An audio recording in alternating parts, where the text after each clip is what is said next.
We'll work on this later. Good evening, everyone. We will call this Manvel City Council meeting, the workshop session, to order. We have all 7 of 7 members present.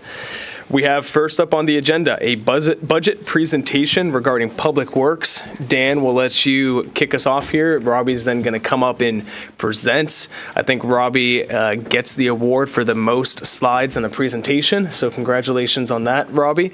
And what we'll do, Robbie, is kind of break it down like we did with public safety. So I know you have a lot of different divisions, so we'll break it down a division at a time, open it up to council comments and or questions. So Manager Dan, we'll turn it over to you.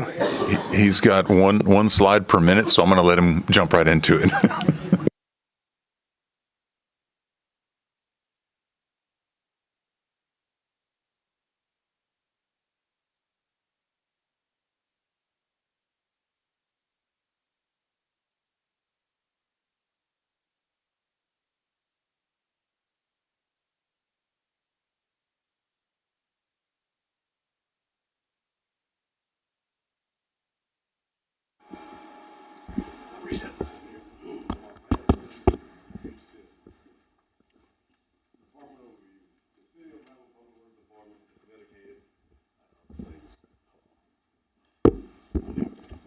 You hear me now? Yeah, there we go.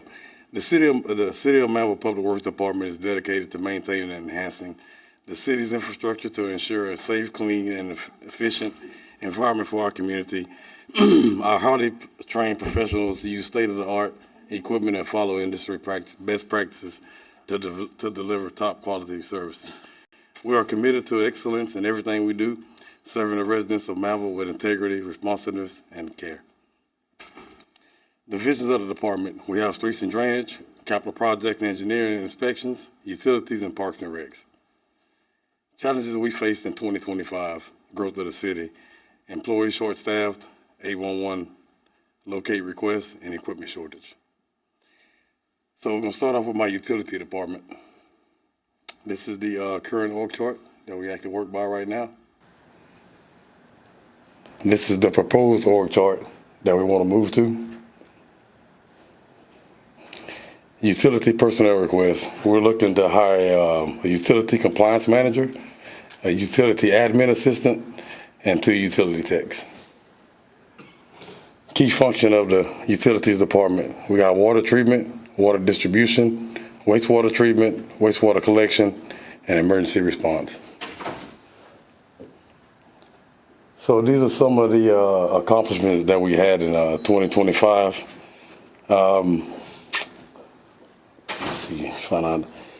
The utilities department completed over 400 hours of job-related training and added 6 additional TCEQ licenses, as well as having our own utility foreman and obtaining CDL. I just kind of like one highlight. These are some improvements that we made at the Maverick Well. That's right behind the Manvel High School. What we're working on and why: asset management plan. So as you can see, this is kind of our assets and what it costs to replace, refurbish, the year they got installed, and things like that. We can always come back to this slide and explain more in detail. So this is how our rates compare to other cities. As you can see, we're doing pretty good. We're at our average bill is $198. City of Richwood is $265. The city of Lake Jackson is $274.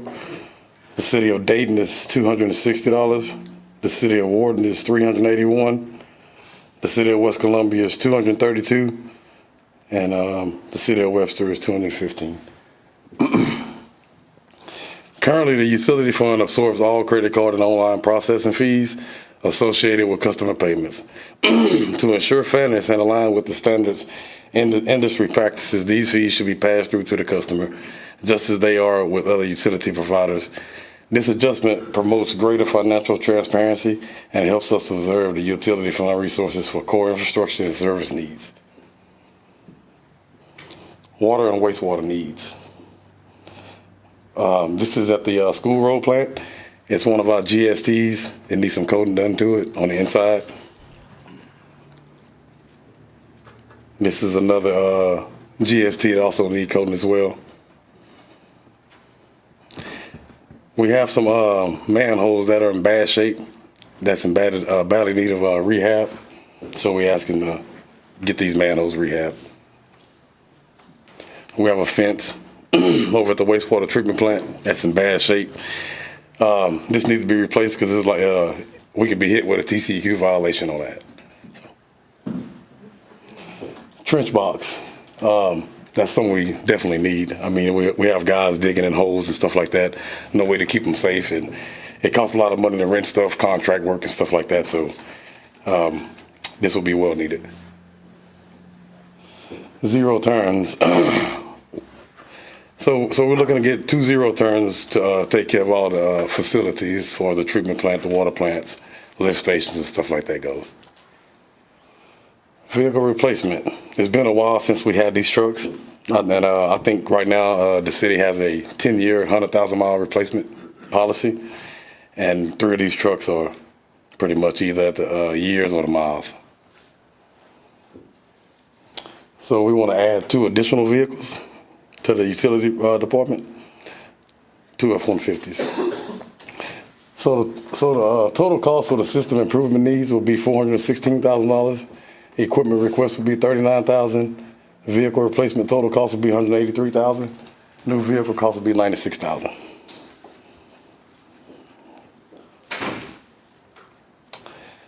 Y'all want any questions over the utility? Absolutely. Thank you, Robbie. Okay. Council, any comments and/or questions for Robbie and the team as it relates to the utilities division? We'll go Councilman Bonner first. On the trench box, can you throw that picture back up? I brought my expert to Is explain everything. it, how big is that box right there, 8 foot? No, that's 9 foot total. So are they modular They where are. if you needed to make it bigger, Yes, you could always buy another kit if you had to go deeper and just build onto it. or is it rentable, if we buy that one, could you rent the additional panels if you needed them? Because I would assume you're trying to buy the one that you use most of the time, size-wise? Yeah, as far as that particular one, I don't know if you could rent it, but you could like I said, you could always purchase additional panels. And the only time we do this is on general work. Anything that probably needs something bigger is probably going to be a contractor doing that job anyway. Correct. Okay. Vehicles.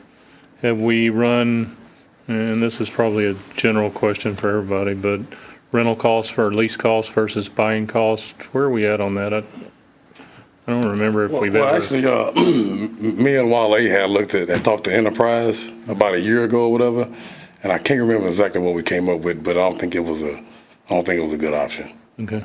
And that was what I thought I remembered. We were looking at that last year, and Yes. I never heard an answer.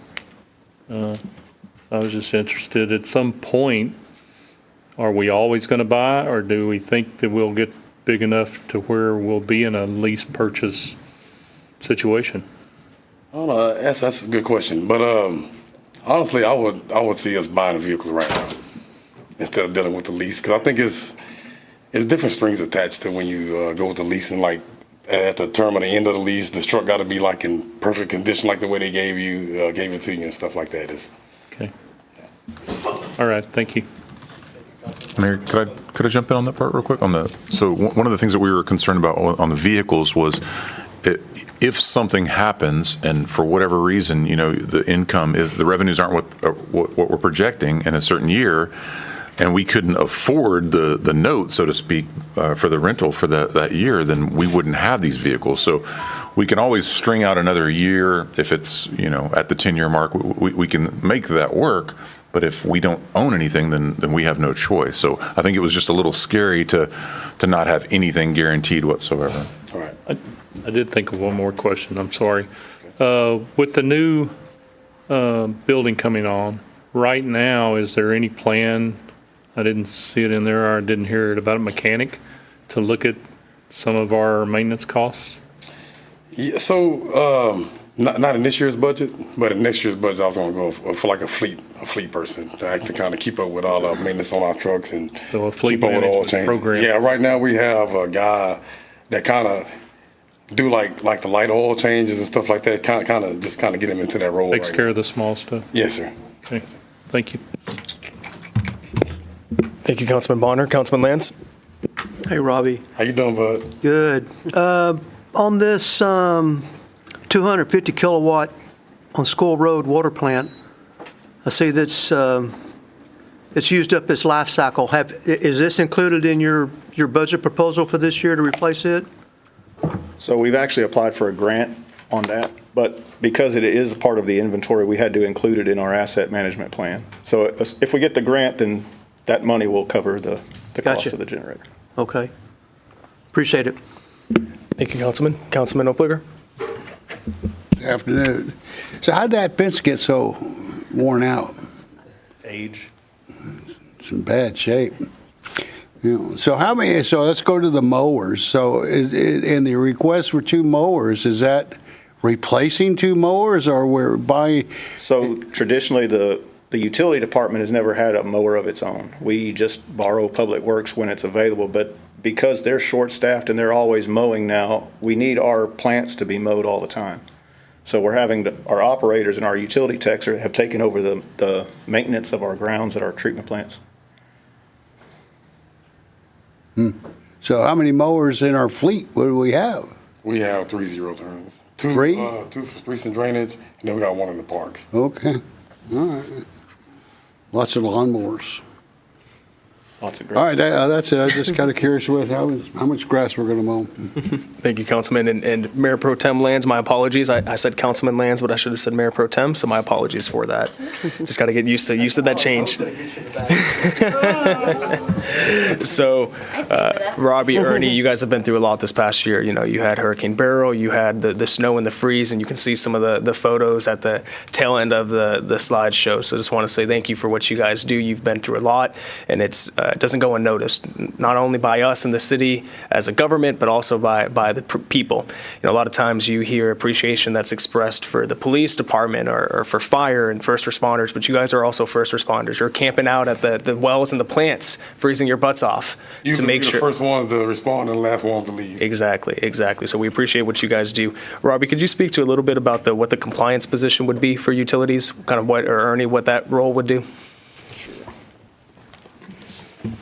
So if the position was created and approved by you guys, the main focuses would be developing and implementing programs, putting them into action in regards to environmental management systems, just ensuring compliance, helping with permitting, reporting, things of that nature, acting as a liaison with government agencies, TCEQ, EPA, Brazoria County Groundwater Conservation District. Okay, thank you, Ernie. Other question that I have is the asset age and cost, that maintenance program that you guys are putting into place. I love the numbers here, love that you're planning. I know we have a goal to see that across all departments throughout the city. It looks like this is being generated within an Excel spreadsheet. Is there a software out there that can do this for us? And if so, are we looking into acquiring that? So we actually reached out through, it's called an FMT program with TCEQ, where they actually appointed us a helper, basically to help us get this thing up and running off the ground at no cost to the city, and it's their software that we're using. Okay, and we'll be able to use that perpetually in the Yes, sir. future? Yes, Okay. sir. And is that just for utilities, or is that something that's cross-functional across multiple departments? It could probably be adapted for other departments. Okay. So this spreadsheet It's is... primarily utility focused. Okay, so this spreadsheet is generated through that TCEQ application? Correct. Okay, thank you, Ernie. That's all that I have. Thank you, gentlemen. Councilwoman Ruby Robinson, do you have any questions? I was just wondering, so the vehicles that are going to be replaced, what happens to, are you guys trading them in, or do you just keep them? Or, I'm just curious. Auction. Auction. We're gonna send them to the auction. Okay, and then that money just comes back? Recoup some of that money back to for a new vehicle purchase. Okay. That's my only question. Thank you, Councilwoman. Councilwoman Sarmiento? Hi there. Hello. Thank you for all your hard work. Yes, ma'am. I just want to take this moment to say that I'm getting text messages that you guys are doing an amazing job out there. Thank you. That's huge. Yeah. That's huge because it wasn't that pretty a few years ago. No.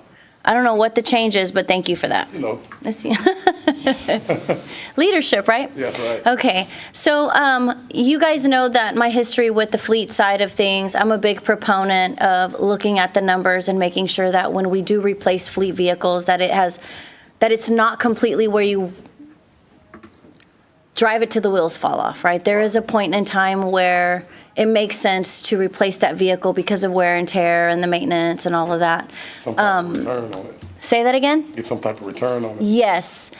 And as you know, if you try to resell it or auction it off or make that money back, or if you trade it in, we're not going to get the value for it.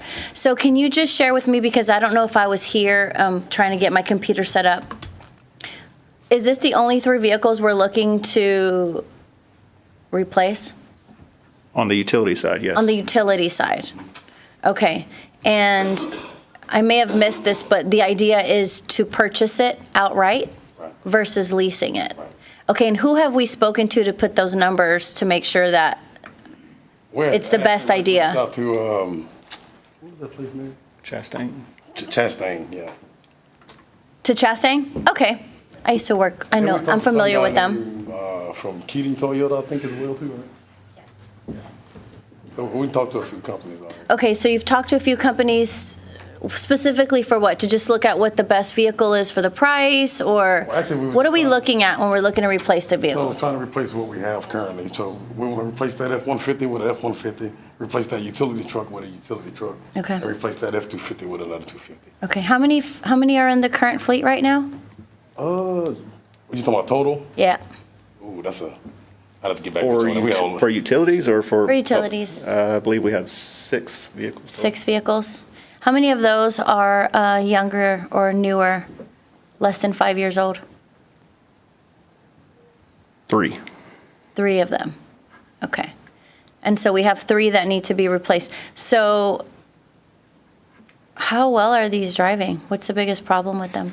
Well, the utility truck, it's maintenance costs. It's all maintenance. Yeah, it's all maintenance. Then the F-250, I'm not quite sure about that one. It's just the normal wear and tear for the vehicles, the age. The F-150 is starting to have some transmission issues. Ooh. So it's kind of where you're at the cost. Is it worth putting that money into it, or is it better just to get something else? Okay. So I think we can all agree it's time to replace these. My biggest question would be, what's our policy on, like, what are we looking at? Are we just like, you know what, it's time, these are no I wanna say, good? according to the policy, I think it's 10 year or 100,000 miles, whichever one comes first. Whichever comes first, 10 or 100,000 miles. What if it's 83,000 miles and it's 9 years old and there's no warranty on it, and it just begins to drain our bank account because of the maintenance cost? Because it's my understanding that these do have a lot of transmission issues and things like that, right? They're cheap on the front end, but the maintenance and the repair on the long end end up costing us more, specifically with dealing with the Ford F-150 model, and I know the 350 models for sure.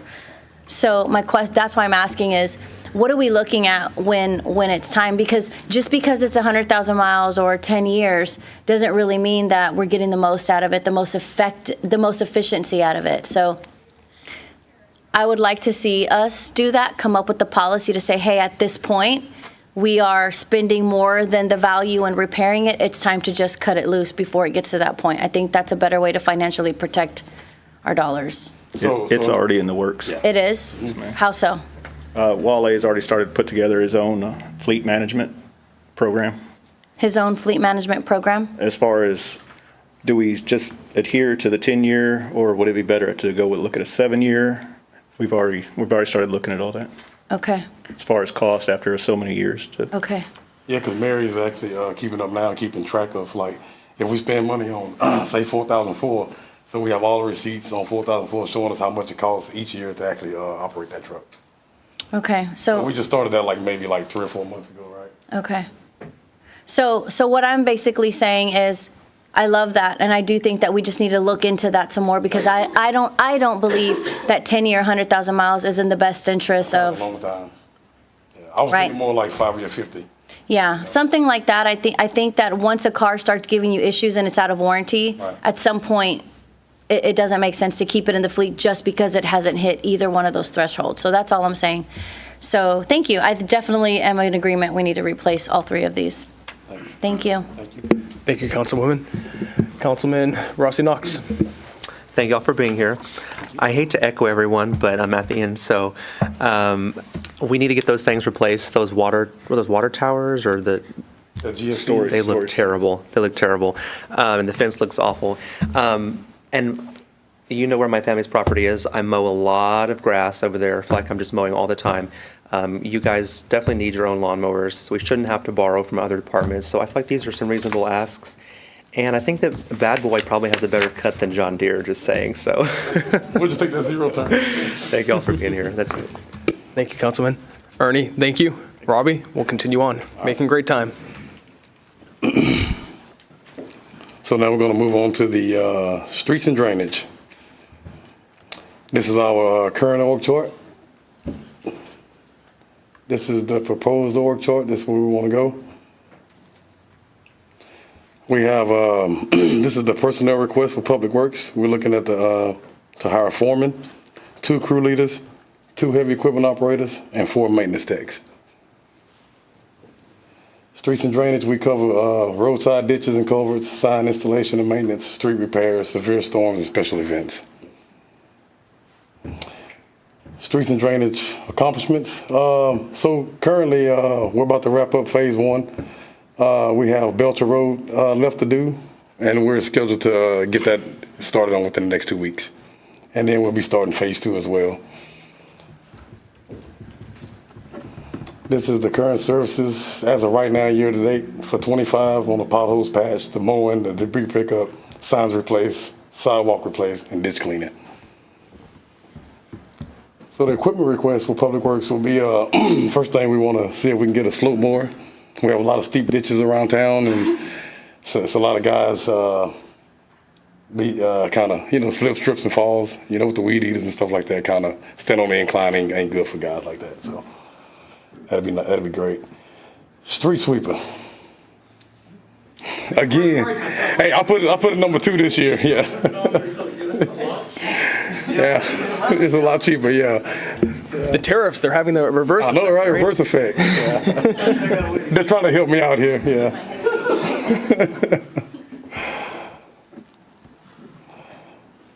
Grapple truck. This will help with debris pickup and stuff like that. We have severe storms, and just on a day-to-day routine. I mean, we have a lot of trash that be dumped on Scopell, Jerusalem roads. A lot of these roads that don't have a lot of traffic on, we do a lot of debris pickup and stuff. Skid steer. That'll really come in handy. It's very versatile. We have a lot of different attachments that can go with it. Vehicle replacement needs. So this is the tractor that we currently have. That was our slow mower, but it was so outdated we had to take the arm off of it. And to still make good use of it, we had put a 12-foot back wing behind it, but it can't do what a slow mower can do. This is the water truck. It's been around for some ages, a good little while. The Sterling dump truck as well, it's been around for a good little while as well too. So, total equipment request cost will be $771,000. Total vehicle replacement cost will be $479,000. All right, thank you, Robbie. All right. Patrick, if you want to come forward, just in case there's questions, Councilman Rossi Knox, we'll start over with you this time.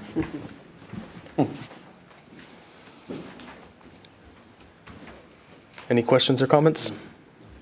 Not right now, okay. Councilwoman Sarmiento? No, I think I covered it made my point. All right. Councilwoman Roby Robinson? Same? All right, so we'll go on to me here. Patrick, I got sent a photo the other day. You're out there with the crew working on doing the connecting the driveway to the asphalt road, and from work that was recently done. As I understand it, our policy moving forward is if we have road work that's being done and somebody already has a concrete or an asphalt driveway, if we're going to, let's say, or ditch work, replace the culvert and have to tear up their driveway, we're not going to just compact it with gravel or anything like that. We're going to replace it with asphalt moving forward. Is that correct? Yes, that's correct. Okay. And what was the decision made? Why was the decision made to do that compared to what you see other cities or counties do, where they just compact it with gravel? still learning all the steps. Okay. Why was it that we went through that?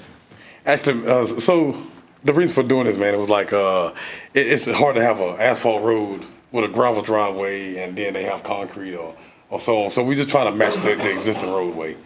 Is what we're trying to do, get everything uniform. Okay, sounds good.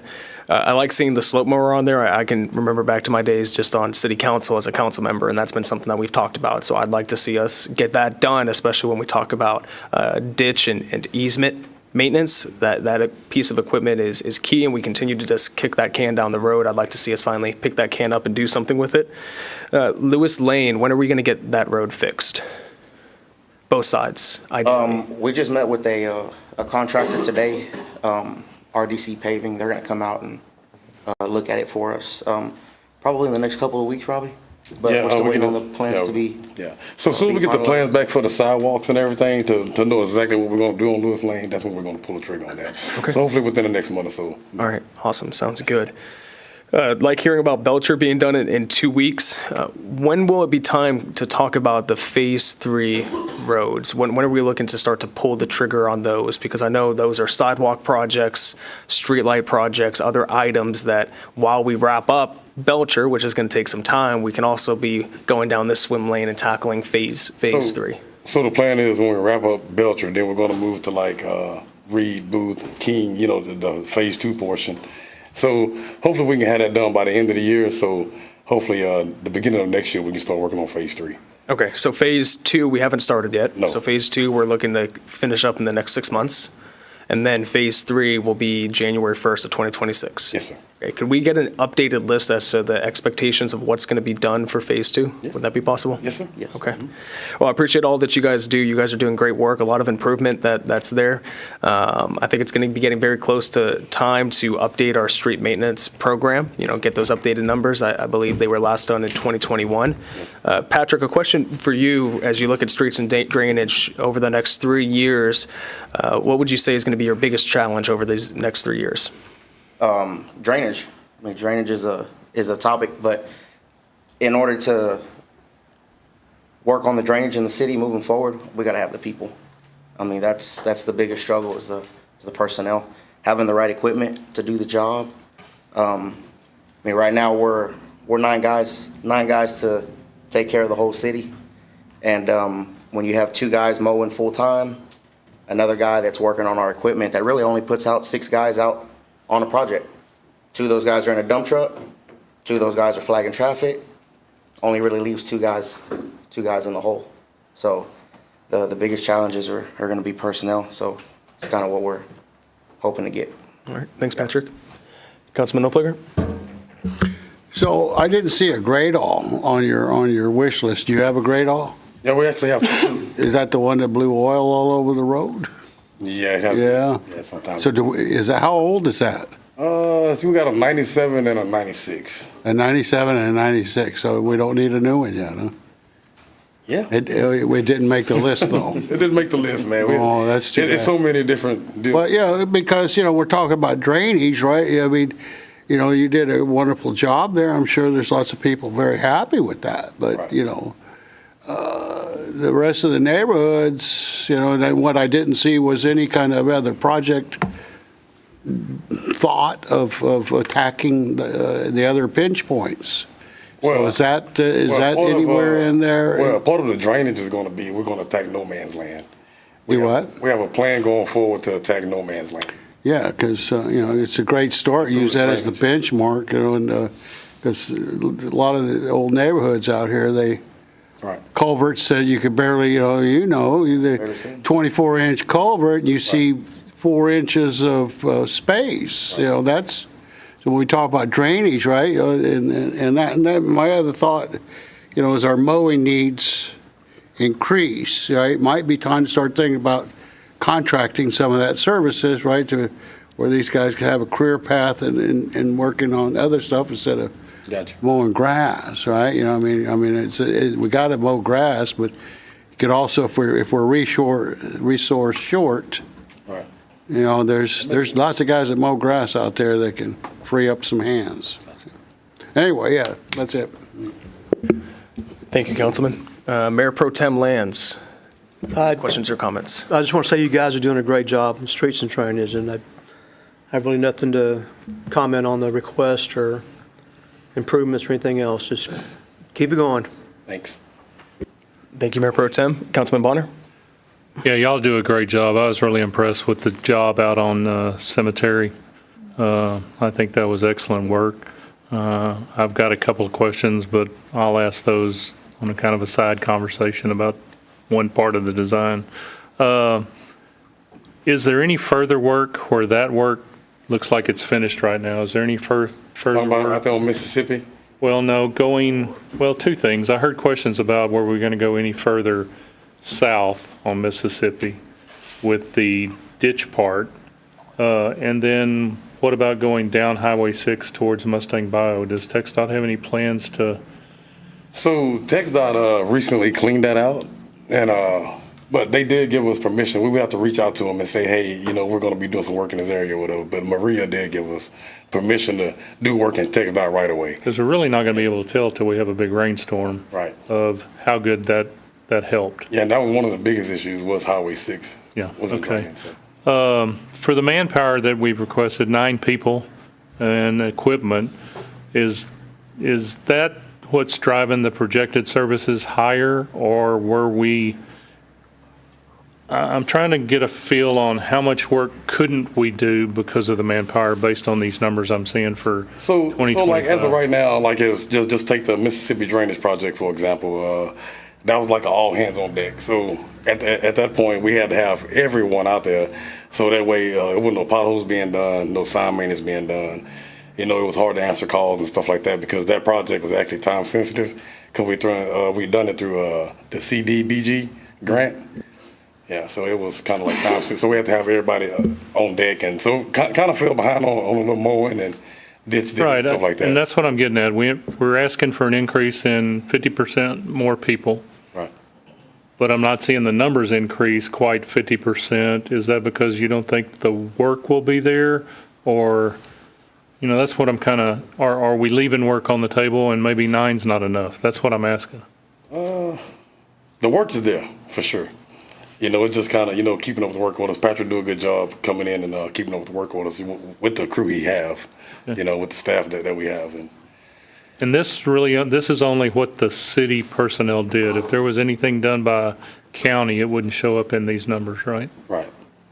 Okay. Is the county keeping up with some of the mowing that needs to be done on their side as far as what you see? Or TxDOT for that matter? Along 1128 say, is that city mowing there We don't mow or nothing on TxDOT? 1128. That's TxDOT. So are they keeping up with, because it looks like they're not. Seems and I like the wonder state only if- mow like maybe 3 or 4 times a year, to be honest Right. with you. So, in your experience, is that normal or can we improve? It can be improved. So we need to have those discussions maybe with them at our monthly meetings when we are is it monthly or quarterly? Quarterly, I think. Quarterly? Okay. Other than that, great job. Thank y'all. Thank you, sir. Thank you, Councilman Bonner. I would like to echo your point there about the projected services for fiscal year 26. Taking a look at those numbers, because you're right. When we look at the fiscal year 25, that's as of May, so there's still a few months left in the Right. year, and those are usually the summer months where it's ideal to really get out there, mow, et cetera. Right. And so the numbers will probably end up for fiscal year 25 very close to fiscal year 26. And so if you're asking for all this additional staff, I would expect the fiscal year 26 numbers to be a lot higher Right. than what we would see at year end for fiscal year 25. So just maybe fine tune those numbers. The only number we want to see go down is a potholes patch. Yes, absolutely, absolutely. All right, thank you, gentlemen. Thank you, Councilman Bonner. Patrick, appreciate all you do. Thank you, sir. All right, Robbie, I think we have Parks next. Parks and Rec.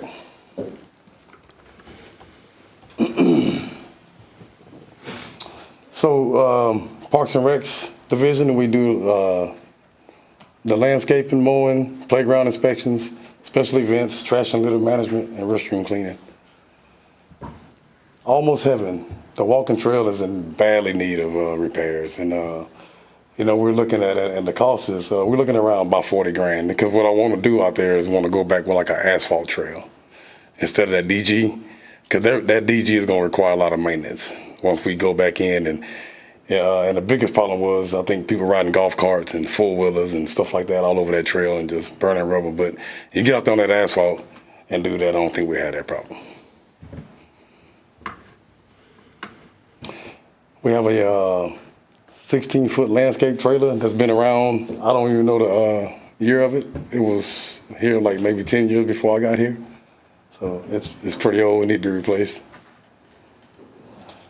I'm looking to add an additional a Kawasaki mule. I think that'll be good for the parks guys to get around in and kind of, well, I can let Brian relate on that one so he can kind of tell you what's going on with that. 2 zero turns for the parks. And we want to ask for one additional vehicle. Because currently the vehicle that Brian is in, the groundskeeper, is currently a public works truck. And it's one of the ones that's up for replacement. So we want to replace that truck, put it back in Public Works, and get Parks his own truck. So the Parks need, we're looking at $40,000. The equipment request is $40,000, and the vehicle replacement total cost would be $48,000. All right, thank you, Robbie. Oh, and we're looking for 2 additional groundskeepers as well. Perfect. So we'll kind of do some jumping around now. Councilman Bonner, we'll start with you, and then Councilman Opliger will come to you next. So on the request for the mowers, that would bring us to 4, is that correct? That would bring us to 3 in the parks, because right now we currently have 1 from Oh, public. I misunderstood a while ago when you said you were borrowing from. So currently the parks have nothing, honestly. Okay. So what it is, it was an extra lawnmower that we had in Public Works that we actually Okay. gave to the Parks Department. So Okay. The trailer, I guess we're at a point to where rebuilding that trailer is more than what it would cost to get a new one? yes, sir. That was also a old Public Works trailer as well too. Okay. Don't see any problem here with anything else. Vehicle. I think that's all. I think what parks are being worked on right now, which is mainly Croy Park and where else? We're working on Almost Heaven. I think Brian didn't cut it. How many times you can cut it, Brian? Twice so far. Okay. So we have two back. I know Croy Park's looking great. I did have, well, what was my other question here? Almost Heaven, are we still working on some type of shared agreement with the neighborhood out there? Are we looking into that still? Yes, sir. Okay. So does that affect this, any of the cost out there on this $40,000 for? It's possible. I think that's our minimum cost. Anything else would be, because they've got playgrounds and all kinds of playground equipment, I should say, that they were wanting to work with. So the idea was, one idea that we had was maybe some of the playground equipment and the things that they wanted to put out there, the improvements, could they be added to Almost Heaven? They really want it to be kind of a separate park. So that's still a discussion. Okay. All right. Thank you. Thank you, Councilman. Councilman Opliger? So, we almost need a motor pool for lawnmowers, right? How many lawnmowers do we own? Like 7 or 8 now, right? I mean, everybody's got 2 or 3, right? Do we have just like a big shop of lawnmowers? It's kind of a shell game. We have 3 lawnmowers. So Parks uses one of Public Works lawnmowers. The water plant borrows the same lawnmowers. We only have 3. And you need 3 more, Yes, at least.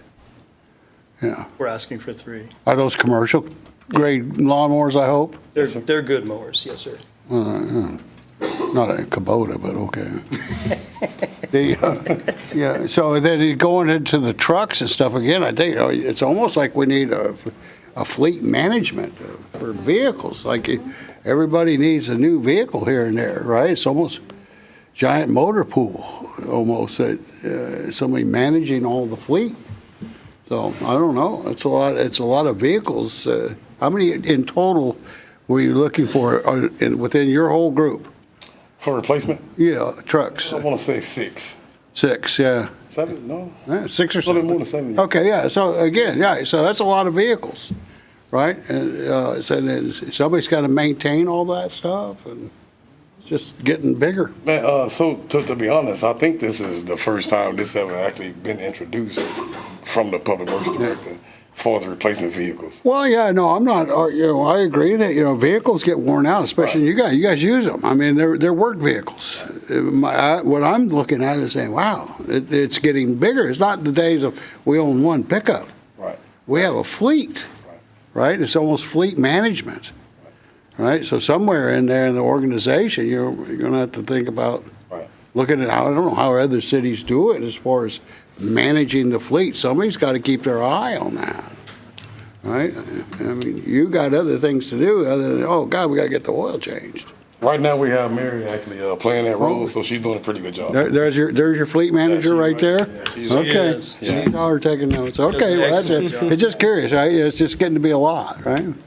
We're getting it together. Okay, well, I no doubt that you will, right? It's just getting, in my mind, it's a lot of vehicles, right? Yes, sir. All right, thanks. Thank you, Councilman. Councilwoman Roby Robinson. I don't have any concerns. Thank you, ma'am. Councilman Rossi Knox. I guess just more for clarification, how many staff do we have in parks as a whole? That's pretty easy to answer. You're looking at the entire department right now. Just one. Just one, that's right. Because I know that we've got the park back here, and then Almost Heaven, and then Dolores, and everywhere else. So I hope that we continue to put an emphasis on parks. That's something that I pushed for when I ran for office, and everyone I spoke to in Manvel wants a park. So I hope that we continue to put a focus. This is a very modest request list, so you definitely need lawnmowers too.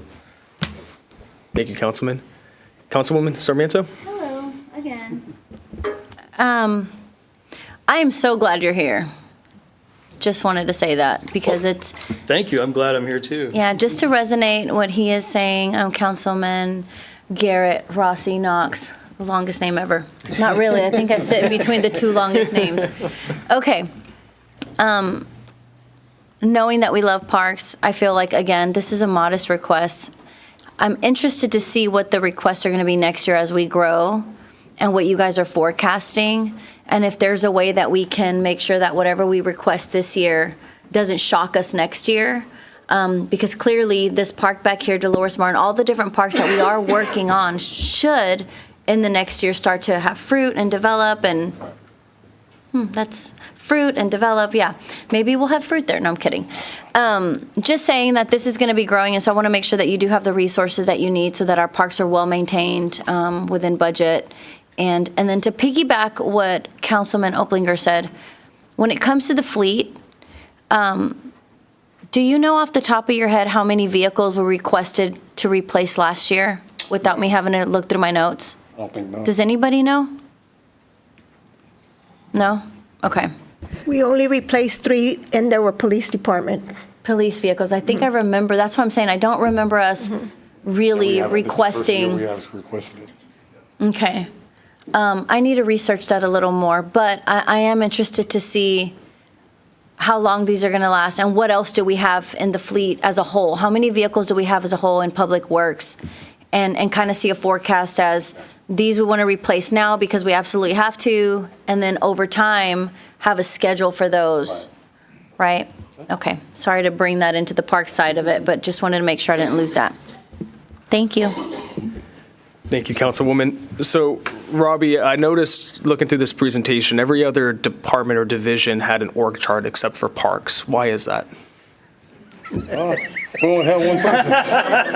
Okay. Well, you're asking, the reason why is you're asking for 2 more. So are all 3 parks people reporting to you? Because every other division had existing. Gotcha. And then it had proposed except for parks. Yeah, actually, they will be reporting to me. Okay. Until we can create a supervisor position for Mr. Bryan here or some candidate or like that. Okay. Is there a reason that's not being proposed within this budget? Because I see some different supervisor positions. And I see, for example, we have a supervisor for right-of-way inspection. You're spread very thin already, well, honestly, Robbie. I figured that if I can get the personnel first and then ask for a supervisor, but right now, if I was to move the only guy up as a supervisor, then who would he supervise? If these 2 positions don't get passed. Okay. I'd like us to seriously consider that, because if we're going to bring in... we can always reclassify and stuff like that. Yeah. I'd like for us to consider that, because when we've over the years, Manvel has heard a lot of rhetoric and campaign speeches about parks, but over the past 2 years and moving forward, we are not just talking the talk, we're walking the walk. And we're seeing the fruits of that. I mean, the amount of people that reach out to me to talk about Croy Park because of the work that Brian, Public Works, Robbie, your leadership are doing there is phenomenal. We actually have people that enjoy playing sports now at Croy Park because of the work that's been done. Knowing with Dolores Martin Park and the park right behind here, City Hall, which hopefully named tonight, not just called the park behind City Hall, and these others, really making sure that we invest in the organizational infrastructure is going to be key. Because by putting in a supervisor now, it will equip that person to hire the 2 groundskeepers that aren't just good at mowing, but actually understand parks, that understand have the horticultural expertise, that know about trees, that know about which flowers to plant. And that's something that our current groundskeeper has the expertise there. So if we can make sure to take a serious look at that organizationally, I'd like to see a reorg happen there so we can make sure to continue to invest in parks, because that's what people have told us. That's a mandate by electing Garrett and Carmen. They said parks and recreation need to be a focus, and I want to make sure our budget reflects that. I like the continued asking. Councilman Oplager has talked about it, the zero turns. Hopefully by buying more of those and bringing them on board, it will help equip us to properly maintain our parks. Because as you guys know, you bring a tractor out there, it's going to put ruts in the ground and cause a lot of unintended consequences. And so by the zero turns, I like that you guys are asking for those. I also like the comments about a fleet manager. I think that's helpful to make sure that everything is we're talking about asset maintenance, making sure that things get maintained there. What would you, Robbie and Brian, what would you guys say, same thing I asked Patrick, over the next 3 years, what would you guys say is the biggest challenges we have facing our Parks and Recreation Department? Right now, we're looking at parks as maintaining parks. Parks departments do 4 things for a city. We provide recreational opportunities for our citizens, and those are not being met at the moment. We have events and programs, exercise classes and stuff like that. That's an aspect of parks that is not currently being met. We are stewards of the green landscape. We say we want to keep our rural feel as we grow. It's the Parks Department that really does that. The natural landscape is where we have a forestry department. We don't have a forestry department. We don't have an arborist. There are lots of different things that a Parks Department can do for a city that currently are not being addressed. I think what we really need is a new parks plan, an updated parks plan that addresses all of these things. And I think what we really need to do is to have a conversation about where we want to go and what we want to provide, given that we have a very limited amount of resources. Thank you, Brian. Appreciate that. Robbie, you would concur?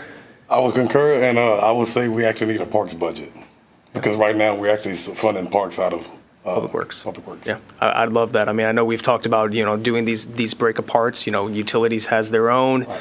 We have, public safety, underneath public safety, each division has their own. And so doing that for parks, I would love that. I think that's a brilliant idea. So thank you, gentlemen. Mayor Pro Tem, and then we'll go Councilman Bonner to you next. I have nothing to, I have nothing to add or question. Okay, good. Thank you, Mayor Pro Tem. Councilman Bonner? Yeah, I agree wholeheartedly with the Parks Director, Supervisor. We need to move ahead and not wait till these parks get built, and then all of a sudden we've got one person over 10 times more as far as keeping up with them. So I think we need to get a little proactive on the parks. I love the idea of a Parks Director or a Parks plan and budget. I think we planned how they look, but we haven't planned how do we use stuff. Right. And that's where somebody needs to be able to be hired to step up to start doing that. Right. We can open up the nicest park tomorrow, but if nobody's there to help plan how we use it, Exactly. then it's just going to end up being a trash dump after a while. Yep. We've seen that in other cities to where they didn't have a good plan for their parks areas, Right. and they don't get used to their best ability. One thing about the fleet management I think we're missing is it's not just Public Works that has fleet. We need something that's going to take into account the whole budget's needs. And that's more than 5 or 6 vehicles that you're asking for. The police department has vehicles that they're asking for. There may be more in other things, code enforcement and things like that. So I think we've reached the point, I'm sorry to say, that we have, that we need some fleet management and to start working on that soon. So I'd be interested in seeing how you can come back and show us a little bit of more of that. Okay. Thank you. Awesome. Thank you, Councilman. Brian, thank you. Robbie, I think we're on the last division here, and then which is capital projects, and we got just a few minutes left, so we'll power through here. We got capital project, engineering and inspections, project oversight, budget management, stakeholder coordination, procurement, compliance and safety. So this is the current org chart. This is the proposed org chart. So this is some key responsibilities that engineering does. This is some key responsibilities that inspections do. Completed and ongoing capital projects. I'm actually let Wale come up and give y'all a hand with this one. All right. Still good afternoon. Good afternoon, everyone. My name is Wale Tawa. I'm the Capital Projects Manager here at the City of Manvel. The slide is titled Completed, but in 2025, we are getting close, but we have not yet completed any of our ongoing projects. So our EST, you guys have seen that beautiful water tower off of 288. Yeah, I was part of that. We are in the closeout phases. We are basically addressing punch list. We have the water tower actually online. It is actually full of water now. I'm sure you guys have seen the lights at night. It is in service and fully operational, but there's just a few things such as hydro mulch, getting our fence operated before we can release the contractor.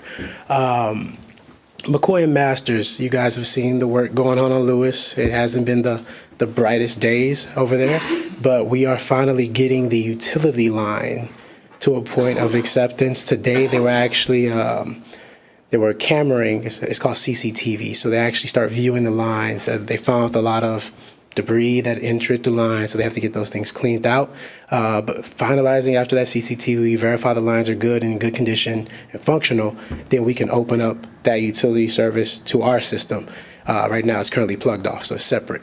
The police station, I'm sure everyone's seen that beautiful structure, Chief's pride and joy. We are in the closeout phases there. We have numerous trades on top of each other trying to punch list all their items. The contractor is even urgent to hand over the project so that, insurance things can come off their books. But they just have to finish. They have to get to the finish line before we will take ownership of it. I know Chief is excited to move in the next few weeks.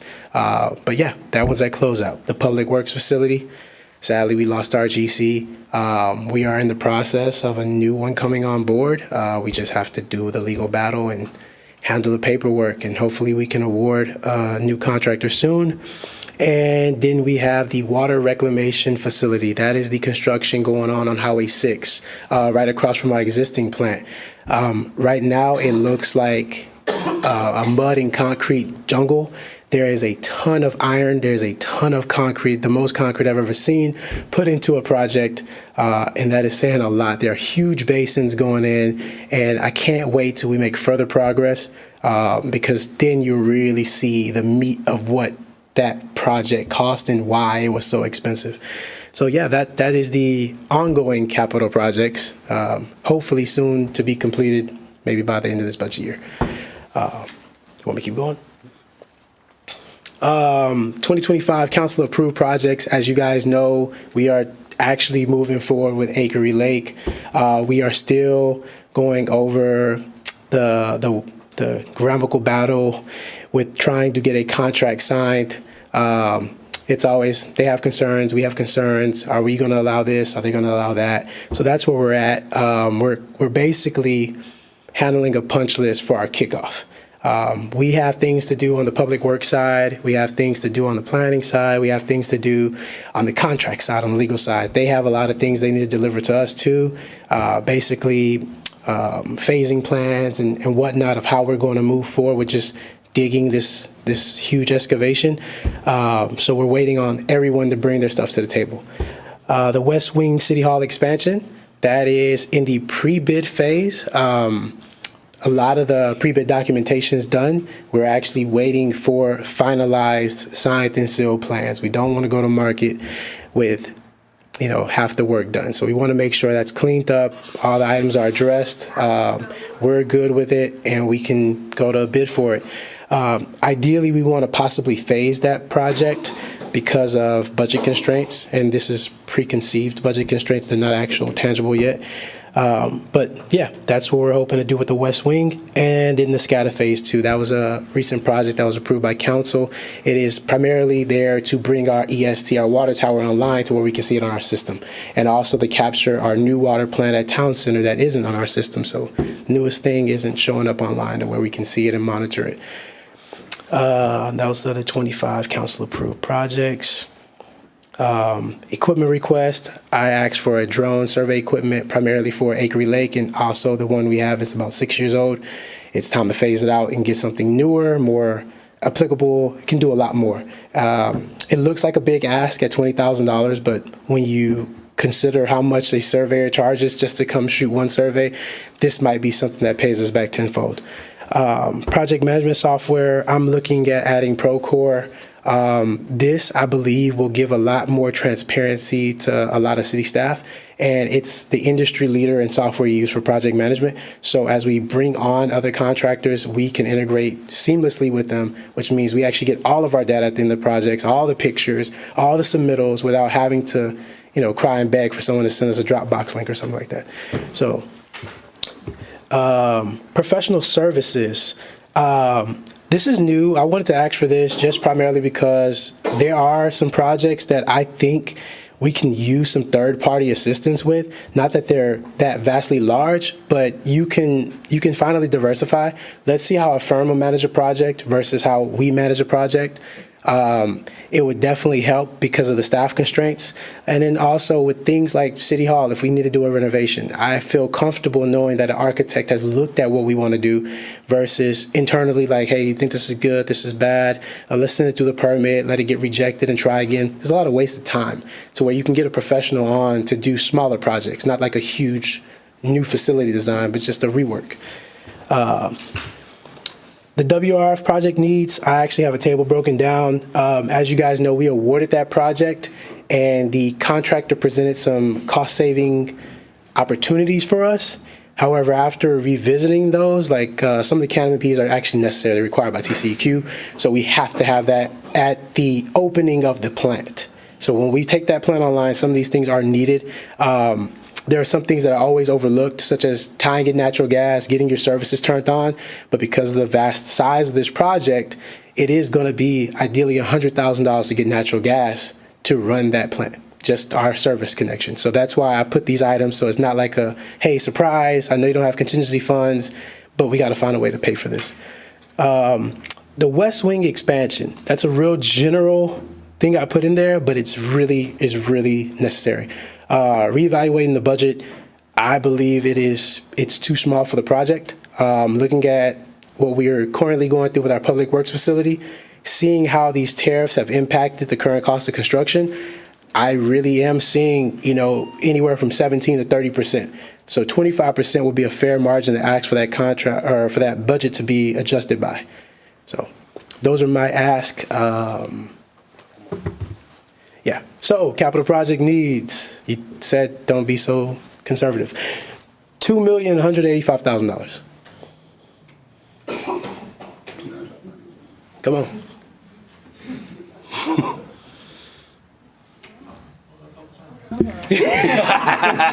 So on that note, let's head into the regular session, guys. Yes, sir. I think there's a few more slides. Yeah. You're just letting that sink in a little bit, right? Marinate some. Okay, yeah. So personnel request, I'm asking for a project manager and a construction manager this year. Obviously, me and Ray are managing a couple projects, but we would like to have someone permanently on the ground, such as a construction manager, someone with that knowledge of different types of construction, whether it be roadway, it be a new facility, it be drainage. Someone that we wouldn't have to rely on staff of Public Works to try to, be a liaison for. So I want a construction manager and a project manager, obviously, with us adding, more projects coming up. I want to make sure that there is a chance to start developing a process, put that in place. That will kind of let people manage projects and then oversee them. Then I feel like I can get a lot more done, such as like the CIP and things that I'm supposed to be doing that we just don't have the availability for. And then we are also asking for a right-of-way infrastructure inspector.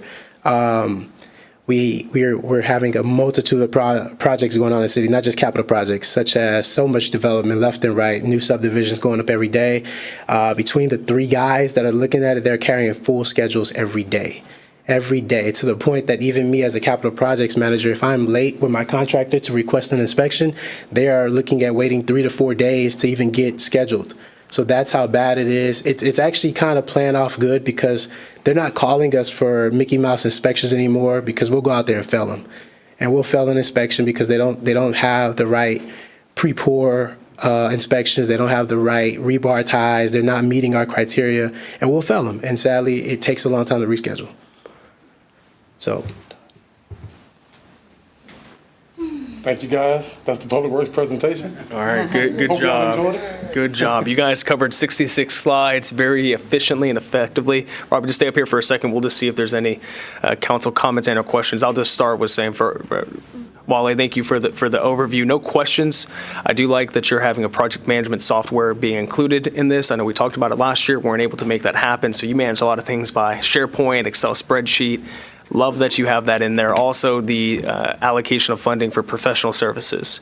You have projects that ramp up, projects that ramp down, and I'm always hesitant of hiring on additional PMs as full-time staff because of that. I understand certainly that there's a need, and I respect that, but having that there will help you be a wise steward of the taxpayer dollars, so I appreciate that. Just all Public Works, thank you for what you guys do. You guys are out there in the heat, in the rain, in the cold, serving our community, and it's very much appreciated. So no more questions or comments from my end. Anybody on council specifically? Oh, yeah. We'll go Mayor Pro Tem Lands, and then we'll go to Councilwoman Sarmiento. I'm just curious, on the personnel request capital projects, the project manager has a vehicle allowance. Yes. Construction manager has a vehicle. Yes. Just explain why it's like that? So as a salary employee, I do a lot of different work, right? So I'll sometimes drive to the north side. Sometimes it's on a Saturday. Sometimes it's on a Sunday. I was actually up here on Sunday looking at the police station. So as someone who is not on the city schedule, I do not want them out there in a city vehicle. It'll be a misrepresentation. Why is someone driving around on a Sunday in a city truck? Whereas a construction manager, you follow the hours of constructions. You're going to be in a city-appointed vehicle that's going to be maintained by the city. Whereas a project manager, I feel like, you know what? You are probably going to be moving around so much that you're not going to be able to utilize a city vehicle properly. So that's why I put it in like that. Okay, thanks. Yes, sir. Okay, so a couple questions. That was one of my first questions as well, was I noticed that difference there. So the project manager, we're looking to add on another one? Yes. Okay. Yes. And just help me understand why the project manager and the construction manager are hourly versus salary. I heard you say you're here on Sundays, so typically you're going to work more overtime hours that really don't constitute having hourly, right? Mm-hmm. But $6,000 per year allowance. So would you see that as just giving them a stipend for using their own vehicle? Yeah, that's the standard allowance currently. Okay, rather than mileage. Yeah. I would kill on mileage if I actually counted mileage. I think I put 20,000 miles on my truck this year. Okay. Now, can you diversify that? It'll be kind of hard to show, right? Personal versus. Yeah, I mean, there's positives on, for that, and there's also negatives on the doing the mileage, because then you have to track it. It's cumbersome. I get that whole thing. Yeah. But explain to me, so with the project manager on the high end, we would be looking at somebody that obviously comes with a high level of experience.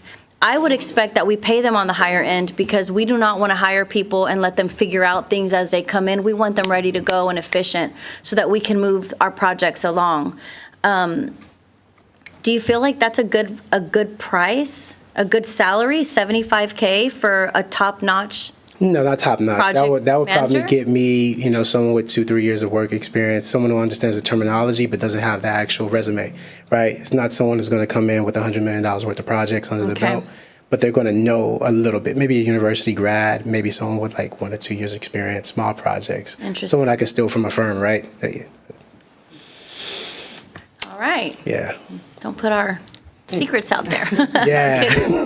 Okay, and then the construction manager, you do not see them working more than 40 hours, or have we anticipated what overtime would look like in that sense? Ideally, from a project management standpoint, we do not want our team out there working outside of work hours, right? We would not want our utility guys having to be out there unless there was an emergency. Okay. And that's why you look at overtime as an option, because it's nowhere near what the worth would be if I had them out there periodically working Saturdays, Sundays. I never would imagine having to put a construction manager, someone boots on the ground out there when it's outside of our approved construction hours. Got it. Okay. So then also, just looking at this, you're doing the construction manager job now. Me and Ray, yeah. You and Ray. Yeah. Okay. And so if we were to free you up, where would you spend the majority of your time? The things I'm supposed to be doing. Like Dan can attest, for the past 4 years, I want to say our CIP, I've been working off the 2016 that he wrote, and we still haven't caught up. And the reason for that is, of course, if I'm managing projects, that's what I'm not doing, bidding out new ones. That's right. As you can see, I am taking on all the council-approved projects, but I'm not helping Robbie with Phase 3 and Phase 2. That's what a project manager for the city is supposed to be doing. Those projects value over $50,000 just like everyone else. And I'm supposed to be assisting with that, and I'm not. So staff has to shoulder the vacancies that we have not even created. So this is why I'm asking these questions, because for transparency, when we get comments or why do they need this, and everyone thinks they're an expert in project management and capital projects, everyone thinks that they're experts, then we get the heat. This is why I'm asking specifically so that they understand, because right now it is not feasible for us to have you overextended and not get the things done properly. I would rather put the money where it's at so that you have a well-staffed project office that can manage, assist you, and manage construction, so that we're not cutting corners, if that makes sense. Yeah. Okay, my next question is about Procore. When we get this, can you shed some light on how this is going to make everything more efficient for taxpayers? Because I don't know that everyone has an understanding. I think it's phenomenal. I think you need it. I think doing things old school, Excel spreadsheets, leaves room for things to not be seen and errors, if you will, right? Yeah, and I love the fact that you said it will bring transparency to working with the contractors and on these projects. And so if we're doing that, can you share with us a couple things? How fast can we get it? What's the ramp up period? In other words, how long would it take to actually learn the system? Because anytime we implement a new software, there's a delay in time in learning it, uploading information, and get it fully functional. What does that look like? So the benefits, like I said, would be mainly transparency to ongoing current staff, right? So it would be transparency in, let's say a pay app comes in. Right now I currently process payouts paper, tangible paper. So I go through, I highlight items, I hand over my revision, sign off, give it to Robbie, he reviews it, makes some changes, comments, or revisions that are needed, and we finally pass that in to Dan, and he reviews it, signs off, and then turns it in. It's not electronic. There are definitely a lot of deficiencies in that. Payouts could get lost, so then I have to redo it. And could you imagine having to go through an Excel sheet and then start over?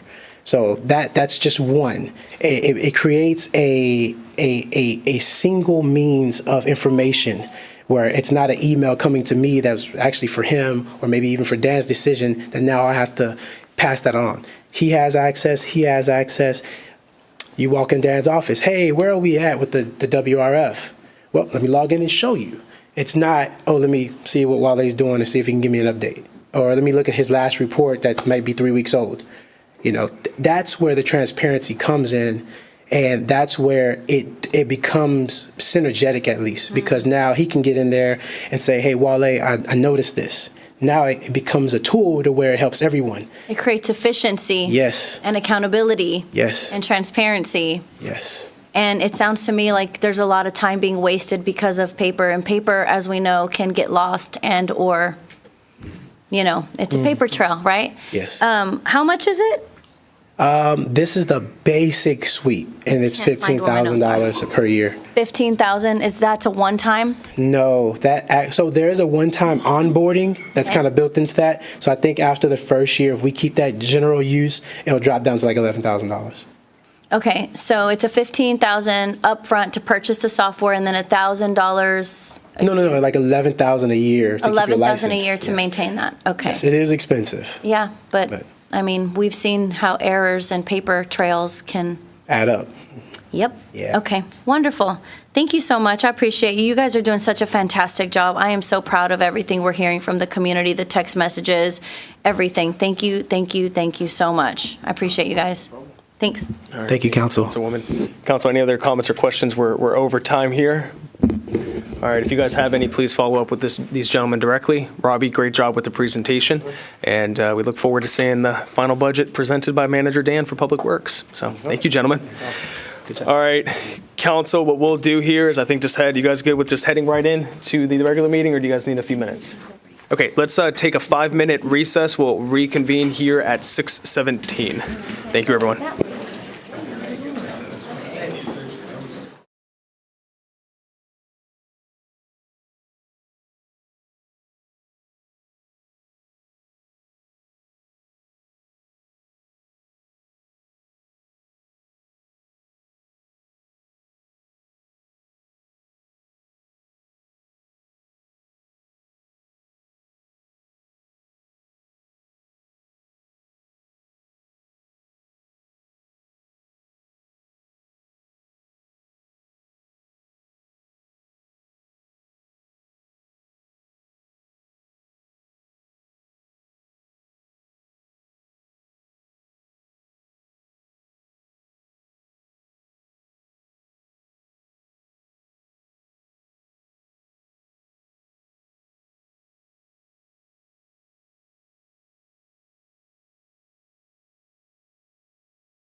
Evening, everyone. Thank you for your patience. The workshop carried a little bit longer than expected, so we are going to jump into the regular session here at 6:20 p.m.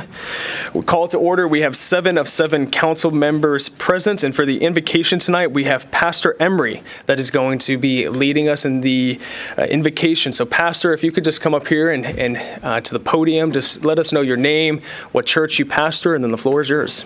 All right. Well, my name is, as you said, Pastor Morris Emery. I pastor True Life Community Church, which is a new church plant in the area. We're planting actually just a little bit outside of Manvel, hoping to land in Iowa Colony. And before I pray this evening, I would just say thank you guys for what you're doing. It's not easy to preserve a city that was my grandparents, but a city that's you're building for my grandchildren. And undoubtedly, somebody will be dissatisfied, but remain steadfast in that. Bow your heads with me. Father, I thank you for this council, Lord. I thank you for the leadership of Mayor Dan Davis, Lord. I pray that you would bless them with unity. Father, that you would bless this community, Lord, that they don't just seek to develop property. They don't seek to just build homes for the sake of people moving in, Lord, but that they're interested in building a Christian community, a community that's based on values and morals, and a city that's looked to by others as an example. Father, I thank you for your provision, and I thank you for your blessing. In Jesus' name, amen. Thank you. Thank you, Pastor. Next, we have the inspirational reading by Councilmember Roby Robinson. Councilwoman? I have to get it up. Absolutely.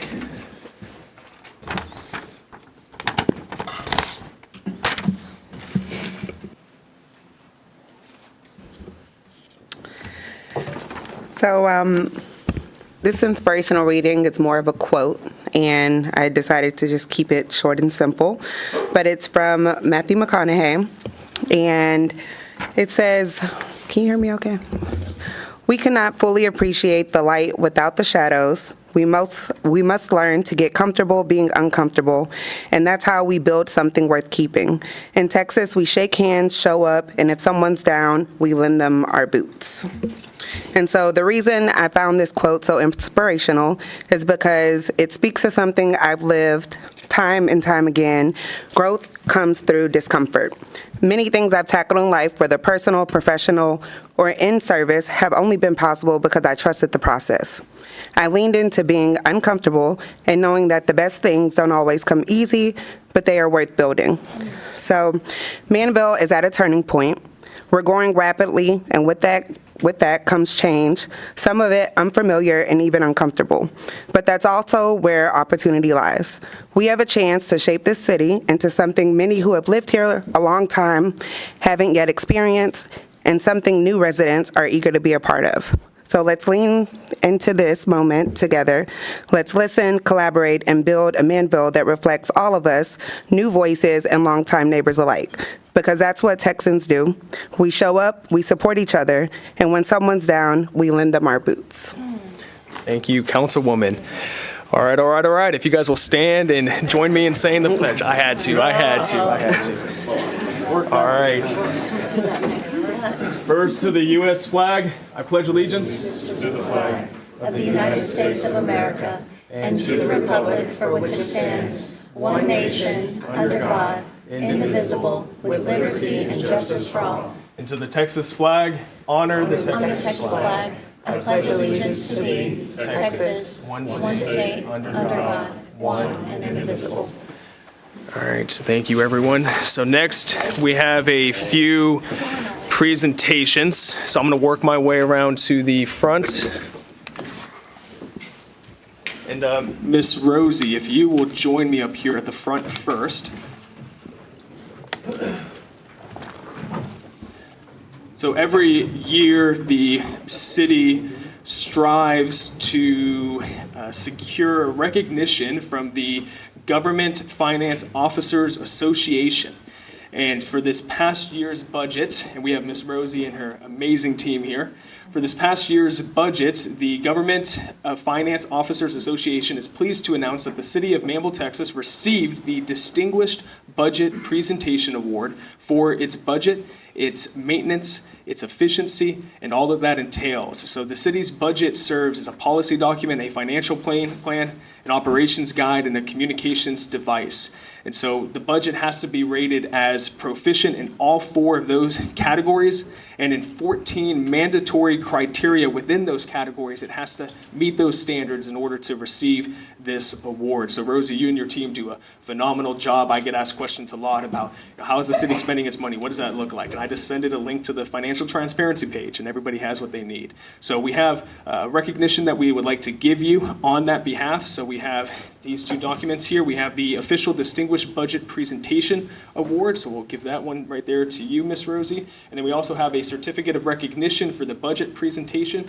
We'll have you, Tristan, hold that one. And then Rosie, would you like to say a few words? Well, all I can say is the budget is actually a team project. If it weren't for the directors and their support staff, I wouldn't be able to do it, and definitely not without my staff helping.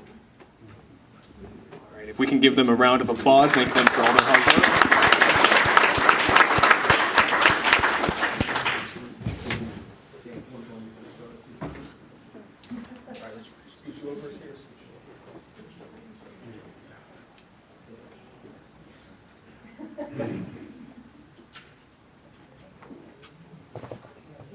One, two, three.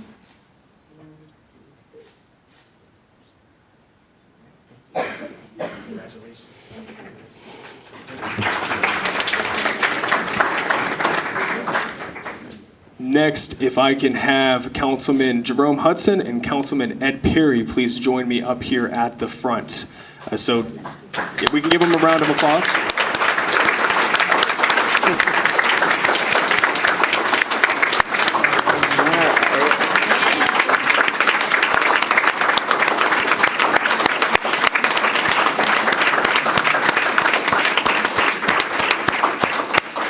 Whenever a council member's term comes to the end, we always want to take an opportunity with their friends, their family, the community to honor and celebrate all that they accomplished. So we're first going to take a moment to honor Councilman Jerome Hudson. We have a presentation for him. We'll let him say a few words, and then we'll do the same for Councilman Ed Perry. So Councilman Hudson is not a man of many words, but when he speaks, you listen.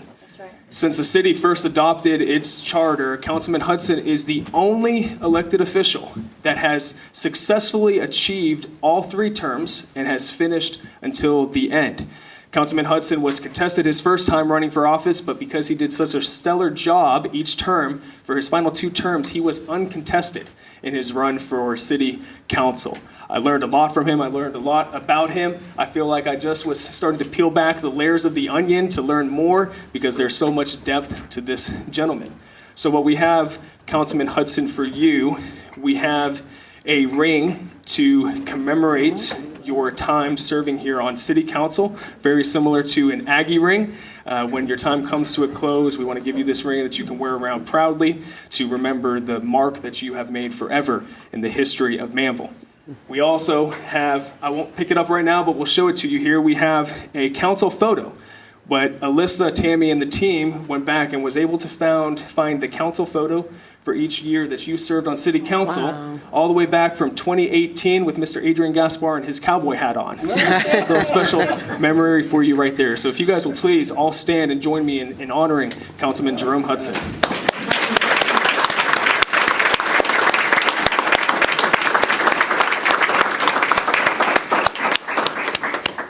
First of all, I would just like to say thank you for allowing me to serve this city that I so very much love. I moved here, good 20 years ago, decided to make this my home. My wife, she fell in love with the area, and I'm going to take this little quote from a very good friend of mine where I learned a lot of things. Just take your time. When you speak, make sure it comes from your heart. And one thing he was telling me,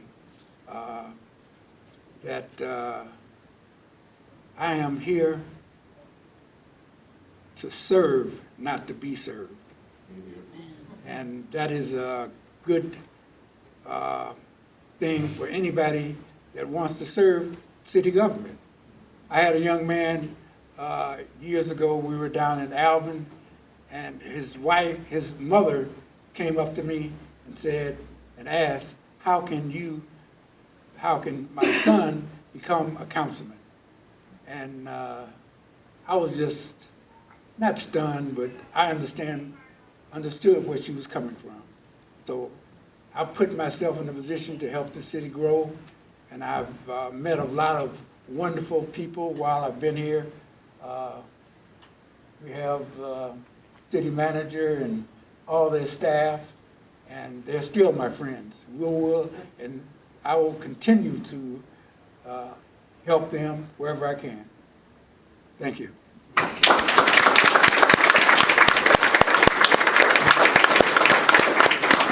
Now, Councilman Hudson told me that he was just going to stand up here and say hello and goodbye, but he had something to say, and we were all blessed by it. So next, we want to take a moment to honor Councilman Ed Perry. So Councilman Perry served faithfully for 3 years, and not only is he a father and a husband, but he also worked a full-time job. So everything, all the events that you saw, the time that he spent in these meetings, the time that he spent serving the community was above and beyond, and it was an overflow of his heart and his passion for this community. Councilman Ed Perry is not just a great resource, and I very much appreciated your practical approach to everything with the city. You were steady, you were methodical, you wanted to weigh out all perspectives. And many times, and myself, I'm prone to rushing to judgment or having a knee-jerk reaction. But the example that you set challenged me to slow down, to make sure that I take everything in, and then make a decision. Councilman Perry has also been an incredible resource in our community for our veterans. If you do not know, he works for the VA, where he provides his God-gifted skills and his temperament to serve all of our veterans in our area with anything that they might need. And that deserves a round of applause. So Councilman Perry, we have a ring here for you as well. It did fall off there. My apologies. Let me fix that real quick. We'll just pick this. Oh my goodness, guys. I am so sorry. This is embarrassing. This is embarrassing. I need to slow down. Councilman, I will let you pick that up so I don't have it drop off again. And then same for you. We do have your council photo with each of your 3 years serving. So with that, if you'll please stand and join me in giving Councilman Perry a round of applause.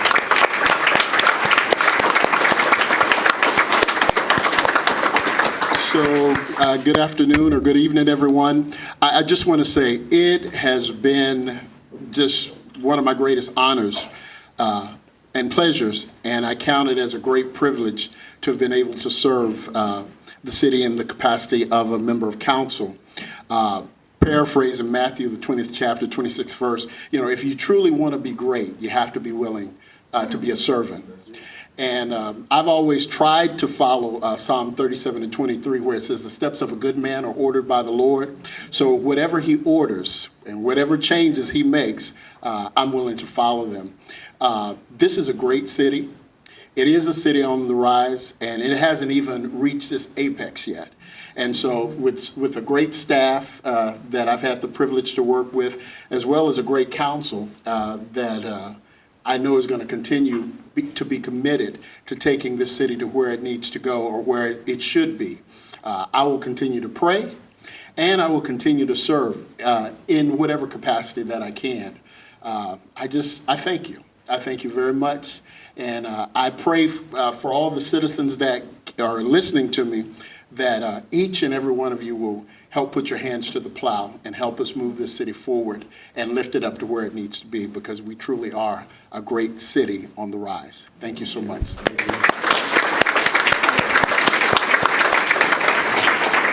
So next, what we're going to do, Councilman, we're going to take a group photo with all of us, and then we will take about a 10-minute recess, so that way anybody that's here can come up and can take a photo with the two gentlemen. Mary Ann, did you make these? Oh, not this time. Okay. Oh, feel betrayed. Okay. Well, we have these amazing cupcakes that aren't as good as Mary Ann's, but they're still very, very good, that you guys can partake in and then take photos with the council members. So give us a minute here to take a photo. Our public information officer will also take any photos for you guys if you want to come up afterwards. You're so used to being a pastor. I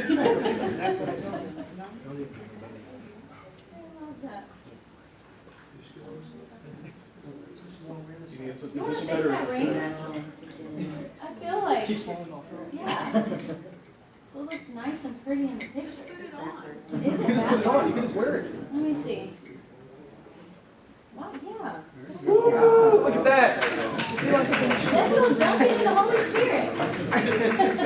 You said Aggie, right?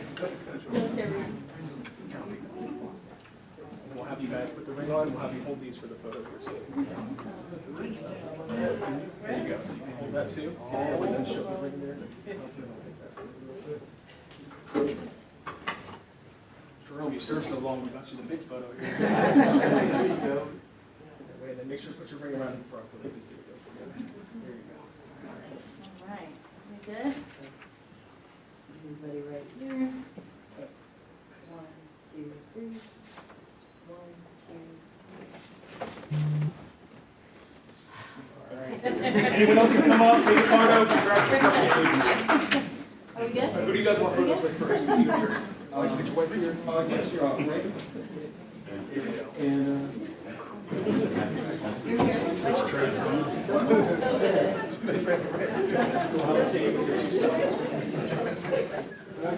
oh, of course. No, absolutely.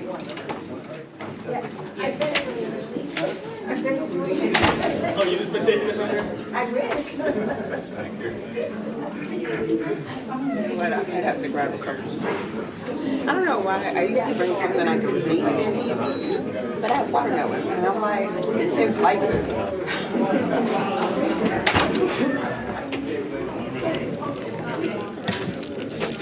Can I see your badge? Yeah. While we have a break. See if I can remember to take this home with me. Are you going to take it home? Yeah. I think he's a cupcake break. Absolutely. Get as many people in as possible.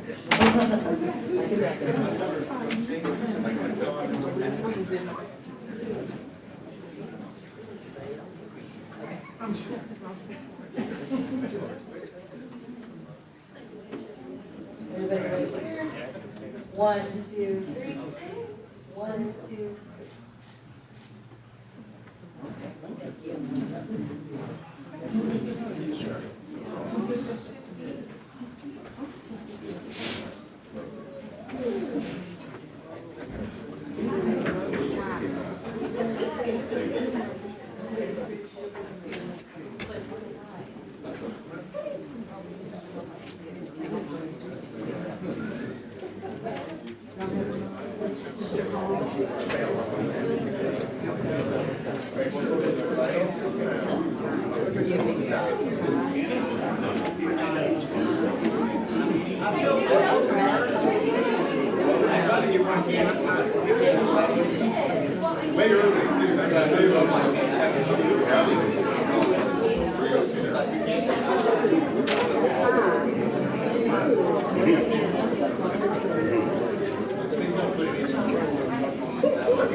How you doing, sir? Good, how are you? I missed you this weekend, but I saw you were there. I was there.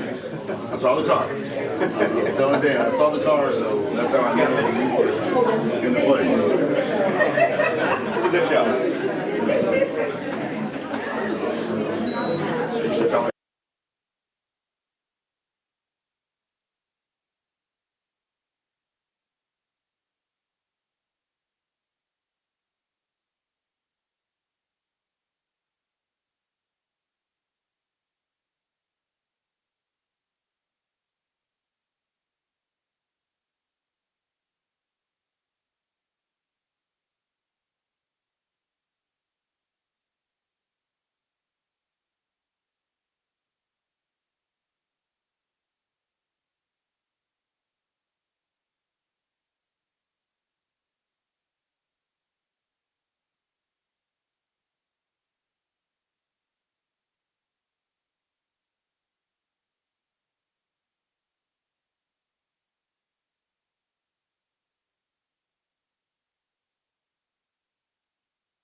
And then we started doing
All right, everyone, we will step back into the regular agenda. Thank you for being here tonight to celebrate those two amazing gentlemen. We now are going to go into a staff presentation on the item of the public hearing. And Joe's, if you could just speak to the fact that while we're having the public hearing, there's not an agenda item tonight for us to make a decision. If you could just elaborate on that. So the floor is yours. Thank you, Joe's. Good evening, Mayor and Council. Like you said, this is a public hearing item.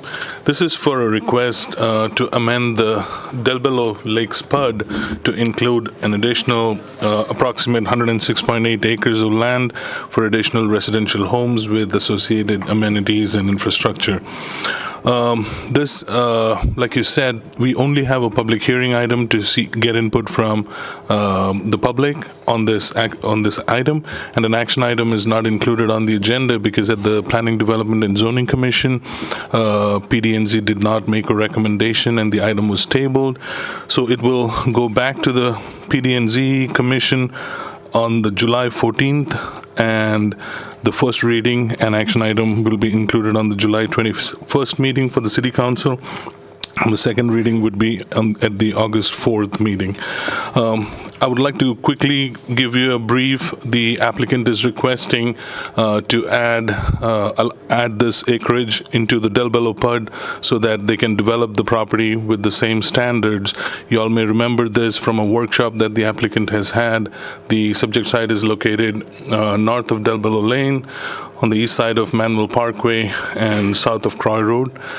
The applicant is proposing a total of 315 lots that would be 60-foot wide lots and 50-foot wide lots. The 50-foot wide lots would be approximately 45% of the total number of lots being proposed.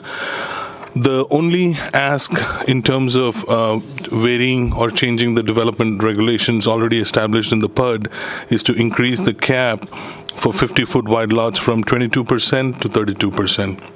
Because with the existing portion and this added together, the total number of 50-foot lots is going to go beyond the cap that is set in the existing PUD document. I'm not 100% sure if the applicant is here tonight, but at the Planning, Development, and Zoning Commission meeting, even though staff was able to generally show alignment with the goals of the PUD and the intent of the already existing PUD, we did not have sufficient details to recommend approval in terms of traffic, input on drainage. Some of the questions were unanswered in terms of where the access is going to be from and how it's going to be detailed out from a phasing standpoint. Since then, since the PD&Z meeting, applicant has been in touch with staff, and they've provided us with some additional information, and we've been giving them input as well. And when it's ready, it'll go to the PD&Z and then City Council on the dates that I mentioned before. With that, I would conclude. If you all have any questions, I'll be happy to answer. All right, thank you, Joes. So we will now go into the subject of the public hearing. I will read this off. We have a few submitted comments, so I will just recognize those and enter them in as a part of the public record. We will then, after I read the public hearing, open it up for anybody that wishes to speak on the subject of the public hearing. If you wish to speak, please raise your hand. We'll have you come forward, state your name and address for the record, and then the floor will be yours. So this public hearing is to hear input from the public regarding an ordinance of the City of Manvel, Texas, amending ordinance number 2024-0-35 pertaining to Del Bello Lakes Planned Unit Development to include an approximate 106.8 acres of land located in the Mary V. O'Donnell Survey Sub-Abstract 469 of Brazoria County, Texas, being a portion of lots 1, 2, 7, and 16, and all of lots 3, 4, 8, 9, 10, 13, 14, 15, 19, and 20 of Division O of the Allison Ritchie Gulf Coast Home Company, part of Suburban Gardens, a subdivision of record in Volume 2, pages 91 and 92 of the Plat Records of Brazoria County, Texas, currently zoned open single-family residential district into the Del Bello Lakes PUD, and generally located east of Manvel Parkway, south of Croy Road, and north of Del Bello Lane, and providing for an amendment of the city's official zoning map, providing for severability, and providing a penalty in amount not to exceed $2,000 for each day of violation of any provision hereof. For those that submitted the comments, we have Alexis Del Bello that submitted a comment in opposition to the land being in the PUD. We have a Joanne Del Bello Kennedy that is in favor, and we have a Leanne Del Bello Hooks that is for the zoning change and it being a part of the PUD. So I will do the first call for anybody wishing to speak on the subject of this public hearing. We will do a second call for anybody wishing to speak on the subject of this public hearing, and a third call for anybody wishing to speak on the subject of this public hearing. Okay, we will officially close the public hearing at 6:50 p.m., and then when the agenda item does come back forward before council with the recommendation from PD&Z, there will be another opportunity to speak by the residents during that meeting. Next, we have two staff updates and presentations. Joe's, we're going to kick this one over to you. We have development update by Director of Development Services. Joe's. tonight it would be pretty quick. We don't have a whole lot of updates. Just to remind y'all, this is something that we do at the end of every month's PD&Z meeting, the second meeting that we have. We give you a list of pre-development meetings that we've had, certificate of occupancies issued, some of the commercial construction plan approvals, and any other update.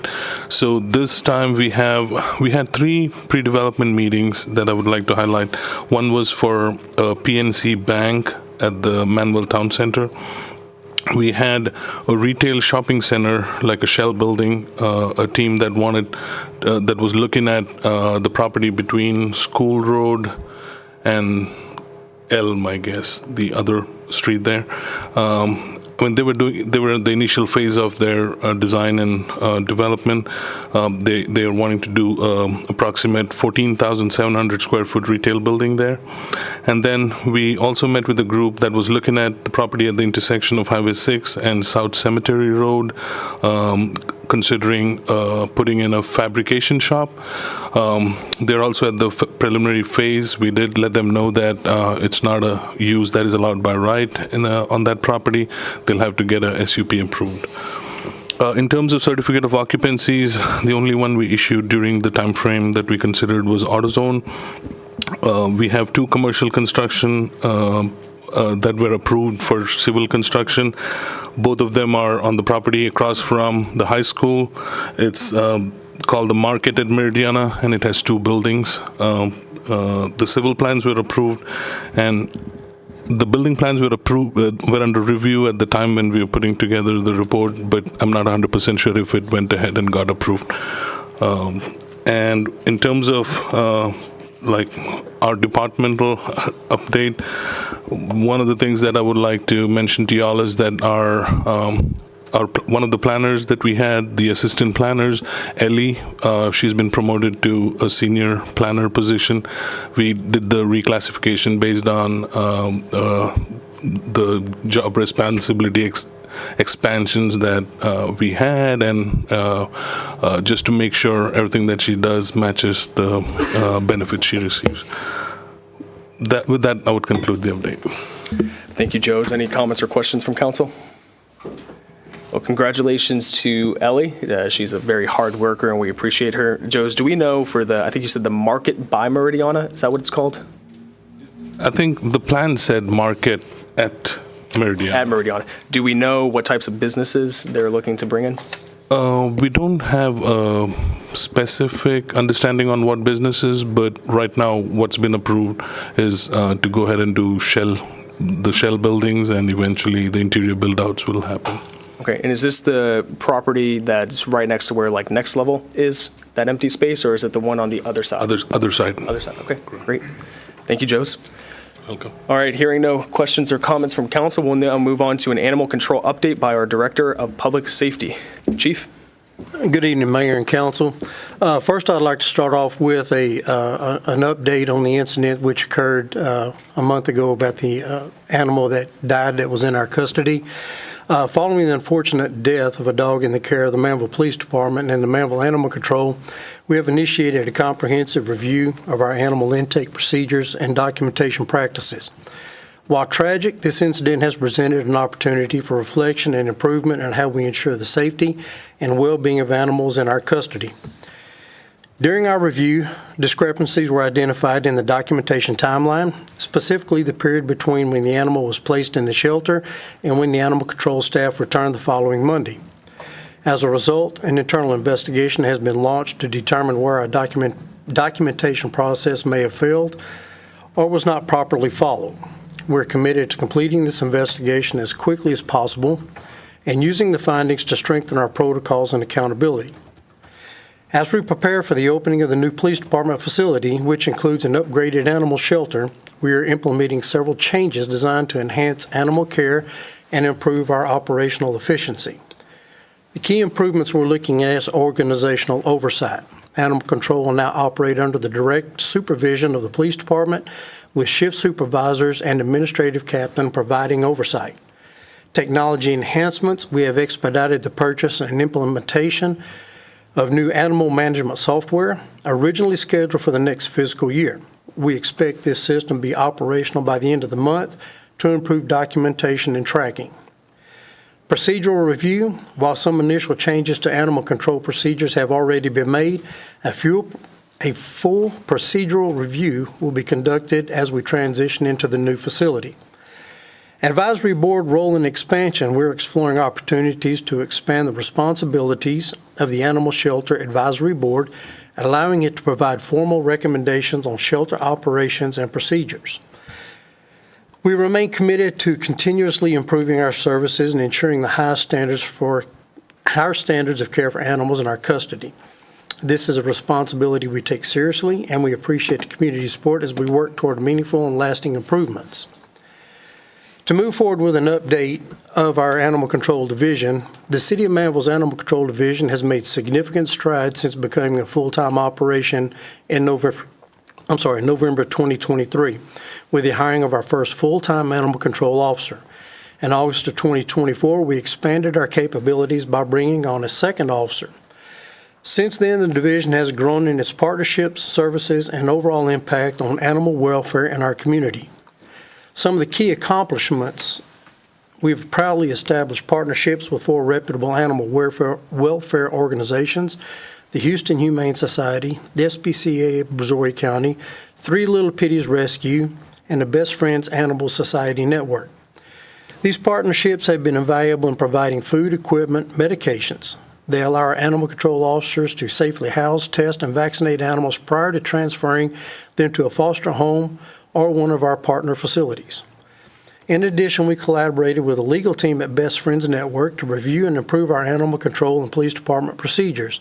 Their recommendations were adopted to strengthen our operational protocols. Ongoing review and improvements. Following the recent unfortunate incident involving the death of a dog in custody, we are actively reviewing our policies and procedures to ensure the highest standard of care for animals and key areas of improvement. Those areas I just explained in the previous letter. Our new facility is part of our move into the new police headquarters. We will also open a new animal control facility. While this is not an adoption or rescue center, it is designed to safely house animals until they can be transported to one of our partner organizations. Some of the highlights of our animal control and police collaboration. Despite some challenges, there have been numerous examples of outstanding collaboration and compassion shown by our animal control and police personnel. In January 2024, a dog rescued off 288 and Croy Road was transported to Houston Humane Society and immediately adopted out. November 2024, officers entered a retention pond in full gear to rescue 2 trapped dogs in Rodeo Palm subdivision. November 2024, Animal Control and Public Works rescued a kitten from a storm drain. November 2024, Animal Control rescued a mother dog and 6 newborn puppies abandoned on Masters Road. December of 2023, after a 3-month effort, an elusive dog roaming Sherry Circle was humane captured and rehomed. January 2025, 15 dogs were rescued from freezing temperatures. The owner was charged with animal cruelty. February 2025, officers captured a stray dog in Rodeo Palms. After weeks of effort, the dog has since been adopted. May 2025, officers broke into a locked car to rescue a distressed dog. Medical care was provided and the owner was charged with animal cruelty. June of 2025, a dumped German Shepherd was recovered. Investigation led to charges being filed against the owner. These examples only scratch the surface of our daily operations. Our officers clean kennels, feed animals, and provide daily enrichment, including our community relations officer who walks the dogs and even treats them to chicken nuggets during lunch breaks. Moving forward, we acknowledge that we have faced incidents and prompted concern. Each one is taken seriously, and we use them as opportunities to reflect, learn, and grow. The City of Manvel Police Department and Animal Control Division remain committed to the welfare of animals and to providing compassionate, professional service to the community. Thank you, Chief. I believe Councilwoman Sarmiento is going to have a few questions and comments. One thing that stood out to me is you said an internal investigation has been launched, and I assume that we can expect to be debriefed once that investigation has come to a conclusion? That's correct. As soon as we come up with all the facts of the investigation and we figure out exactly what happened during that incident, we'll have a complete debriefing of it. Okay. Thank you, Chief. Councilwoman? Thank you, Mayor. Thank you, Chief, for that outstanding update. First of all, I just want to take the lead on this because for over a year now, I believe, number one, that we have taken animal control serious. I have heard directly from the community. I have heard directly from our chief, from city manager, from council members, and pet owners, and the rescue community, and the shelter community. And I feel like it's one thing to bring to the attention with anger and rage when an innocent animal has died in custody. I get that. I 100% get that. But I also want to shed light on the amazing work that our animal control officers are doing. And I don't say that because I get to see it firsthand. I say it because it comes directly from the animal community, from those who are out there that are working with them one-on-one. I hear, I would say, over 90% positivity. Now, are we doing everything perfect? No. But we're on our way there. And I want to highlight something. We as council, myself included, we love to take the credit when things are going great. We love to post things on social media and highlight, look what we're doing. But as leaders, even if it's our fault or not, we have to take accountability when things don't go right. So as your council member, we have to take ownership of that. Now, is that to say that we directly are out there doing the work that y'all are doing? I'm not out there rescuing animals. I'm not the one that's doing the work that our animal control officers and our police officers are doing. However, we have to take accountability because that's what leadership does. And so, unfortunately, in this situation, it's our fault. How? We'll figure it out with this internal investigation. And I do want to commend Cynthia Cortines and the community for calling me, because I mentioned to this after we had the situation arise months ago. I offered a roundtable with the community who had interest and anger and rage about what was going on and had opinions. And the idea was to come together so we could find solutions. And I feel like we did that. I'm thankful because they were able to bring information to us to help us be better. It doesn't always feel good when we get attacked or we get blamed for something that we have no control over, but we have to take accountability. It's our fault. Whether or not we had the right processes or procedures. So for that, I personally want to apologize to whoever is hurt from this animal passing. But I also want to apologize to our community, because we don't know what we don't know yet. Until we experience something like this, does it shed light on things that we need to correct. And I have full trust in the leaders that we have on staff today that they will do that. And I am so thankful that Cynthia picked up the phone and called me. There's things that we're going to implement, and no matter what we do, we sometimes feel like no matter what we do, it's never going to be enough. And that's very unfortunate, because we are doing everything we can, having the meetings, holding accountability to make sure that we are doing what we can to bring accountability and bring answers. And so I just want to be transparent in the fact that no one, from what we've seen, is trying to hide anything. No one is trying to plot things behind the scenes. And if you have information and you can show it to us so that we can help do the right thing, then we ask you to do that. But with the intention to move things forward, to help not point fingers and not point blame, because that's a lot of what we're receiving. A lot of community members don't know that. So with that being said, I just want to thank our leadership, because they are doing the tough work behind the scenes. And there's a lot of things that we can't say right now because of internal investigation. But I will say this, once we have that information, we are going to be accountable for it, because that's what leaders do. We praise the wins, and we we fess up and we really take accountability when things aren't that right. So unfortunately, we had a dog die on our watch, and we're going to figure it out. But with that, I want to say thank you to Animal Control. Thank you for the tough decisions and doing the hard work out there. And I'm excited to see the changes and the procedures and policies that are coming in place. And I'm excited to work with our animal community so that we can move things forward. Thanks. Thank you, Councilwoman. Any other comments or questions from council? Oh, Thank you. all right. Hearing none, Chief, please keep us updated.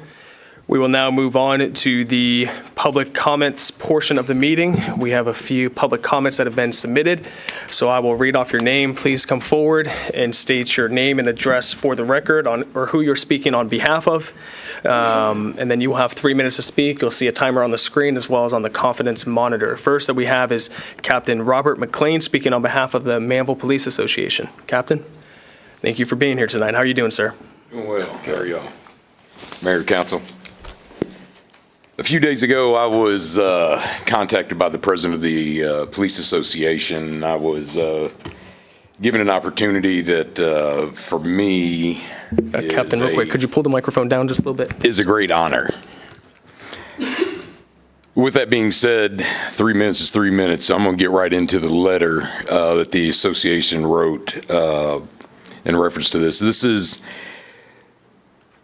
a recommendation to name the new police department building located at 6605 North Masters as the Keith Traylor Criminal Justice Center.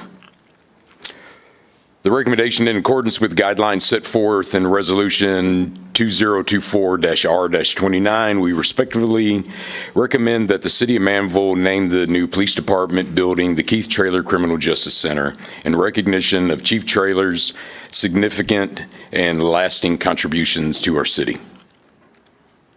The justification basis: civic contributions. Chief Traylor has faithfully served as the Chief of Police for the City of Manvel for the past 12 years, and under his leadership, the department has grown substantially in both size and capability, directing improving the public safety and quality of life for our residents. His vision and guidance has shaped the department into a professional and community-oriented agency. The historical impact and leadership, Chief Traylor not only led the department during a time of unprecedented growth, but also played a central role in the designing and managing of the construction of the new city's police facility. Serving as a project manager, he ensured that the building met current operational needs while planning for the future demands.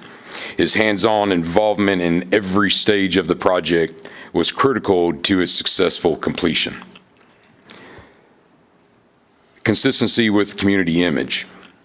The naming of the facility in Chief Traylor's honor would reflect positively on the community by recognizing long-term dedication, leadership, and excellence in public service. It will serve as a lasting symbol of the values and commitment the City of Manvel holds in high regards. The facility function and acknowledgement. Including the Criminal Justice Center in the facility's name is consistent with the guidelines reflected the function of the building. In conclusion, Chief Keith Traylor's civic and leadership contributions meet and exceed criteria outlined in the city's policy for naming public facilities. Therefore, we strongly recommend the facility be named the Keith Traylor Criminal Justice Center to commemorate his legacy and commitment to the City of Manvel. Signed, Chris Day, the president of the Manvel Police Association. Great. Thank you. Captain. Appreciate it. On time. Right on time. Perfect. Good job. Thank you, sir. Next, we have Delbert Burleson. Delbert, if you could please come forward, state your name and address for the record. You have 3 minutes. Thank you for being here tonight, sir. Good evening. My name is Delbert Burleson. I live at 9420 Acorn Drive. I am an assistant chief of the Manvel Fire Department. I am here to show our support for naming the city building after Karen Kinlaw. Karen was our secretary and treasurer for about 15 years.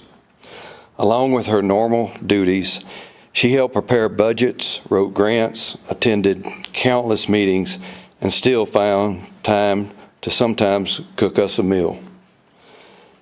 She was a friend to us all. If she could help, she would be there.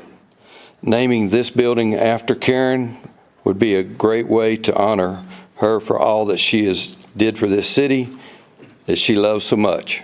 Thank you. Thank you, Mr. Delbert. Mr. Delbert, quick question for you. How much weight did you gain from her banana pudding? I had my share of it, but she did give the recipe out, so I've had it even after she passed. Absolutely. Same here. Same here. Thank you, sir. Next, we have Miss Melody Hanson. Miss Melody, you know the routine. I don't have to say it for you. Thank you for being here tonight. Hi, I'm Melody Hanson, 9500 Live Oak Court. I'm speaking in regards to Agenda Item 7, naming the Public Works Building after my dear friend Karen. As a former member of City Council, Manvel Economic Development Corporation, and various local and county boards, I can tell you that no one is more deserving of this recognition than the late Karen Kinlaw. Karen was smart, diligent, reliable, and honest, and that's only a few of her qualities. While employed full-time and raising a family, she worked countless volunteer hours for the city and the local fire department.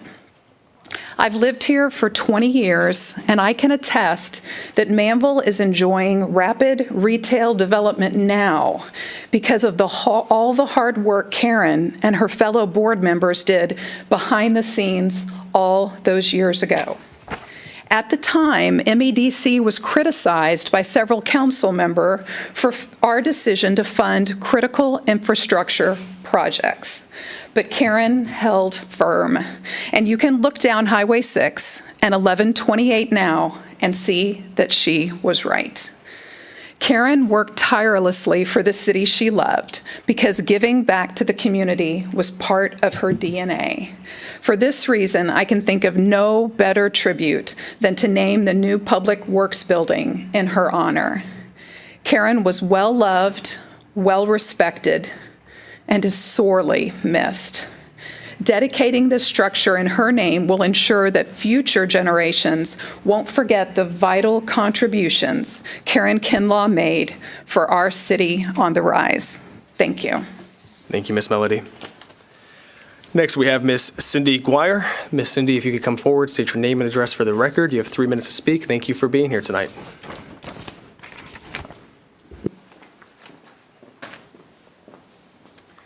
Cindy Guire, 8925 Briarcrest. Ms. Cortinas could not be here tonight and due to a previous commitment, and she prepared a statement and asked me to read it. I am Cindy Cortinas, and I live at 7204 Carpenter Ride, Manvel, Texas, 77578. I am writing this to be the voice of the animals in Manvel. If we don't make them a priority, bad things happen, and if we don't speak up, no one ever knows. Things get swept under a rug like the animals don't matter. When I was first alerted by a friend in Rodeo Palms that 2 French bulldogs were picked up by PD, the person asked me, why did the police officer pick them up and not animal control? I explained, animal control is off at noon on Fridays and they do not return until 8 a.m. on Monday. That leaves the police officers to do the animal control job. First problem. Police officers should not be picking up animals now that we have animal control. I then looked at Facebook on Manvel Animal Control page in hopes to see the photos so I could start looking and posting on other lost animal sites as well as next door neighborhood to hopefully find the owner. But nothing was listed about the 2 dogs being picked up all weekend. Second problem, immediately posting animals is the quickest way to get them back to the owner. Then Monday morning there was a post about that a French bulldog was picked up in Rodeo Palms on the weekend, and if this was your dog, to call PD with a description and proof of ownership. There was not a French bulldog picked up. There were 2. It seems the person posting on the Manvel Animal Control page was deceiving the public by not being truthful that 2 dogs were picked up because the one had died in their care. Third problem. I decided to make a public information request and ended up doing several as I started gathering information. When I first discovered the dog was found dead in the kennel about 14 hours after being placed there, in the heat of the day, it turned my stomach. I continued my public information request to get all the facts. Once I received everything and had a clear picture of what happened, I was sad and mad. I fretted over what I had discovered for a couple of weeks and how to proceed. I woke up one morning and realized it had been right at 6 weeks since the death of the dog and not one word from PD or the city. It made me cry thinking the dog died in the heat and was thrown away like trash. Even prior to the 72-hour holding period without even being scanned for a microchip or even taken to a vet to find out why it died, it seemed no one cared. So I sent an email to the city manager, mayor, and all of city council, and then posted it in the public for see. I needed to be the voice for that poor dog that had been failed by his owner, then the police officer and animal control that vowed to keep him safe. So today, I ask each one of you to make changes. Don't give lip service or sweep this under the rug like other issues have been done in the past and without consequences for those involved. Implement true and real changes. Hold those accountable for the poor performance, deception, and this dog's death. Police officers and animal control officers are held to a higher standard and take a vow of integrity, honor, and courage. Integrity is the most important. It is doing the right thing even when no one is watching. As city leaders, please hold them to that. Cindy Cortinas. Thank you, Ms. Cindy. Appreciate that. Thank you to Ms. Cindy Cortinas for submitting that. Next, we have Ms. Julie Bradley. Ms. Julie, if you could come state your name and address for the record. You have 3 minutes. Thank you for being here tonight. Hi, I'm Julie Bradley, 8102 Scott Avenue, Manvel, Texas. Last time I was up here, there's some new faces. Congratulations. But a lot of you guys know me as with Animal Rescue and animals, dogs, cats, horses, all the above, an advocate. Want to take care of them. You also need to know that I've been a manager for well over 20 years, almost 25 years. I've had over 200 employees. I've had small business where it's like 10 employees or less. So I've been there, done that as far as management. And I want to tell you my opinion of what's going on, not just with the dog, but there's several other situations. If you want to check into it, you can check into it if you care. So, and I'm not saying you don't, I'm just saying check into it so you understand what's going on, because some people have pulled up the paperwork and we'd like to know what you guys all think. Anyways, in my opinion, animal cruelty happened. And just so you guys know, so everyone up here in the front knows what animal cruelty is, broadly defined as the infliction of suffering, injury, or death upon an animal, either through direct action or neglect. This can encompass a wide range of behaviors from physical abuse like beating, torture, neglect, which involves failing to provide necessary care like food, water, shelter, and veterinary treatment. Okay, first of all, anyone who knows dogs, I mean, they know you don't put a pug in any kind of situation, or a Frenchie in a situation where it's not as tough as other dogs. First of all, the shelter that you have now in the heat is still, in my opinion, very poor. Very poor. Any of the dogs, an older dog, a sick dog, can die in the heat. We all know this. We hear it on the news. You don't put your animals, you put your kids out in the heat and the cold. It's just the way it is. So, I mean, I would hope that after all our conversations a while ago, that you would have higher standards to hold animals taken care of, but apparently not, okay? Because I see animal cruelty been done by our own city. And honestly, for all of us, including the taxpayers, should know that if someone actually had followed up, the owners, if they had actually followed up on those dogs and found out that that had happened to their dog, they could have sued Manvel. And then who's all paying for it? All of us that live here. And you know what? It was just the wrong thing to do. And as a manager, you got to remember to hold people accountable. And sometimes it sucks. Sometimes it's really hard. But you got to be held accountable. And if you don't do that, you don't have a good business, you don't have a good service, you don't have anything. And sometimes it takes a hard word and a disagreement, because I have very much a disagreement as far as the growth of animal control in Manvel. I think it's terrible. I mean, yeah, you've got 2 animal control officers, but the thing is you don't have them working even a split shift. You have them Monday through Friday and off at noon at Friday. This is service. This is not a bank job. Someone needs to take control and find the right leadership to make this a better place for animals, period, for our community, because they're part of our families.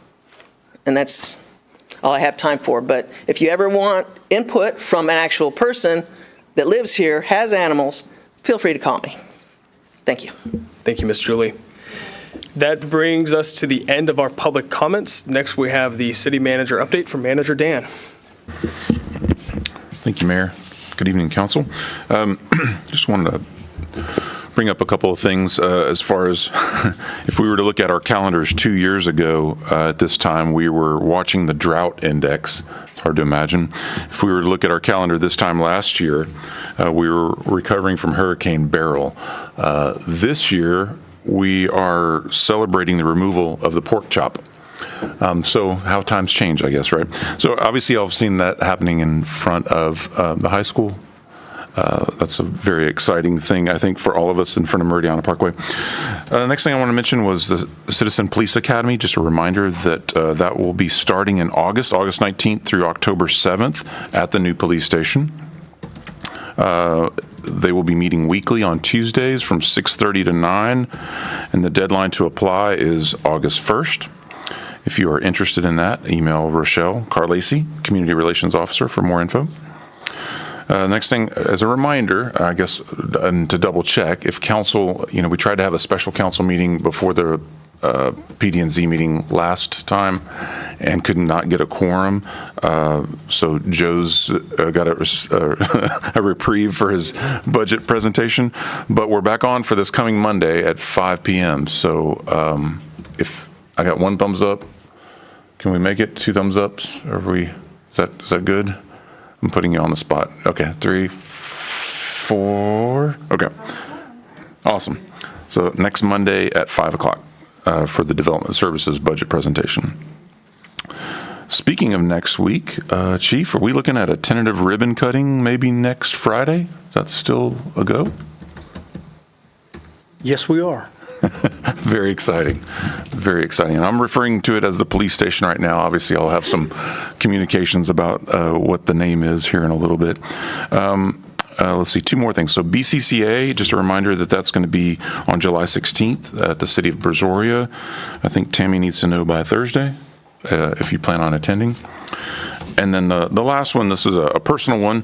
So on this date kind of thing. So 7707, so July 7th, 1907, Dorothy Adair was born. That was my grandmother, and she was all of 4'11" and a half. I don't know how I came out of that genealogy, but she raised her little brother. His name was Paul. He had red hair, and so they called him Red, and so obviously Red Adair, wound up being a pretty important figure. And so anyway, just a shout out to my grandmother Dorothy today. Yeah. Love that. Thank you, Dan. Do we have a time yet for the ribbon cutting on the 18th?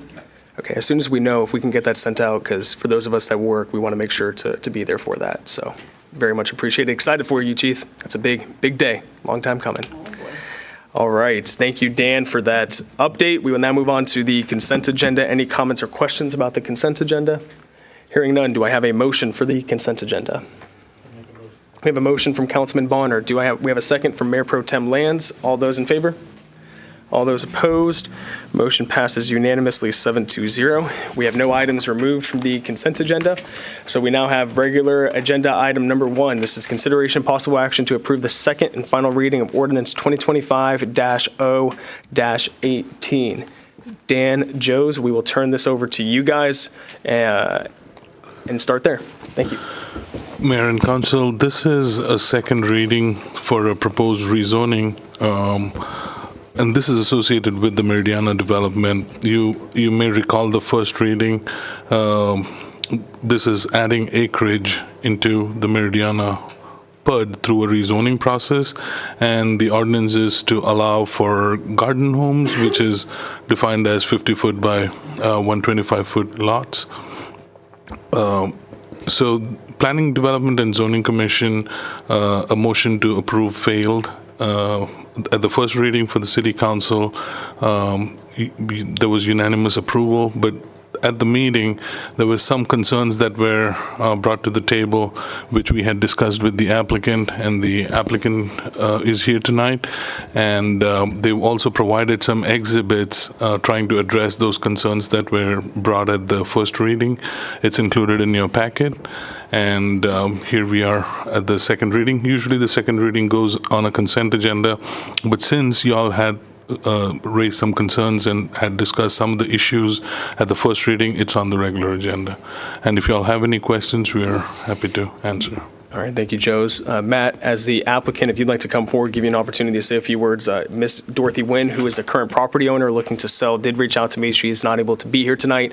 She has property in Central Texas, and so, of course, she has things to attend to there. Thankfully, she is safe, but she did want to make sure to express that she is in support of this item tonight and seeing us move forward.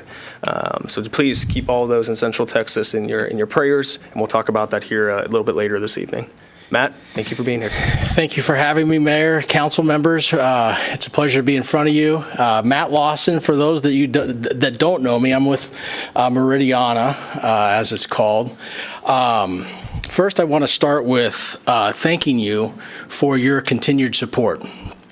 We're not a perfect organization, as echoing some of the words that we've heard previously, but we strive to do our best. But with your continued support, we have done some amazing things.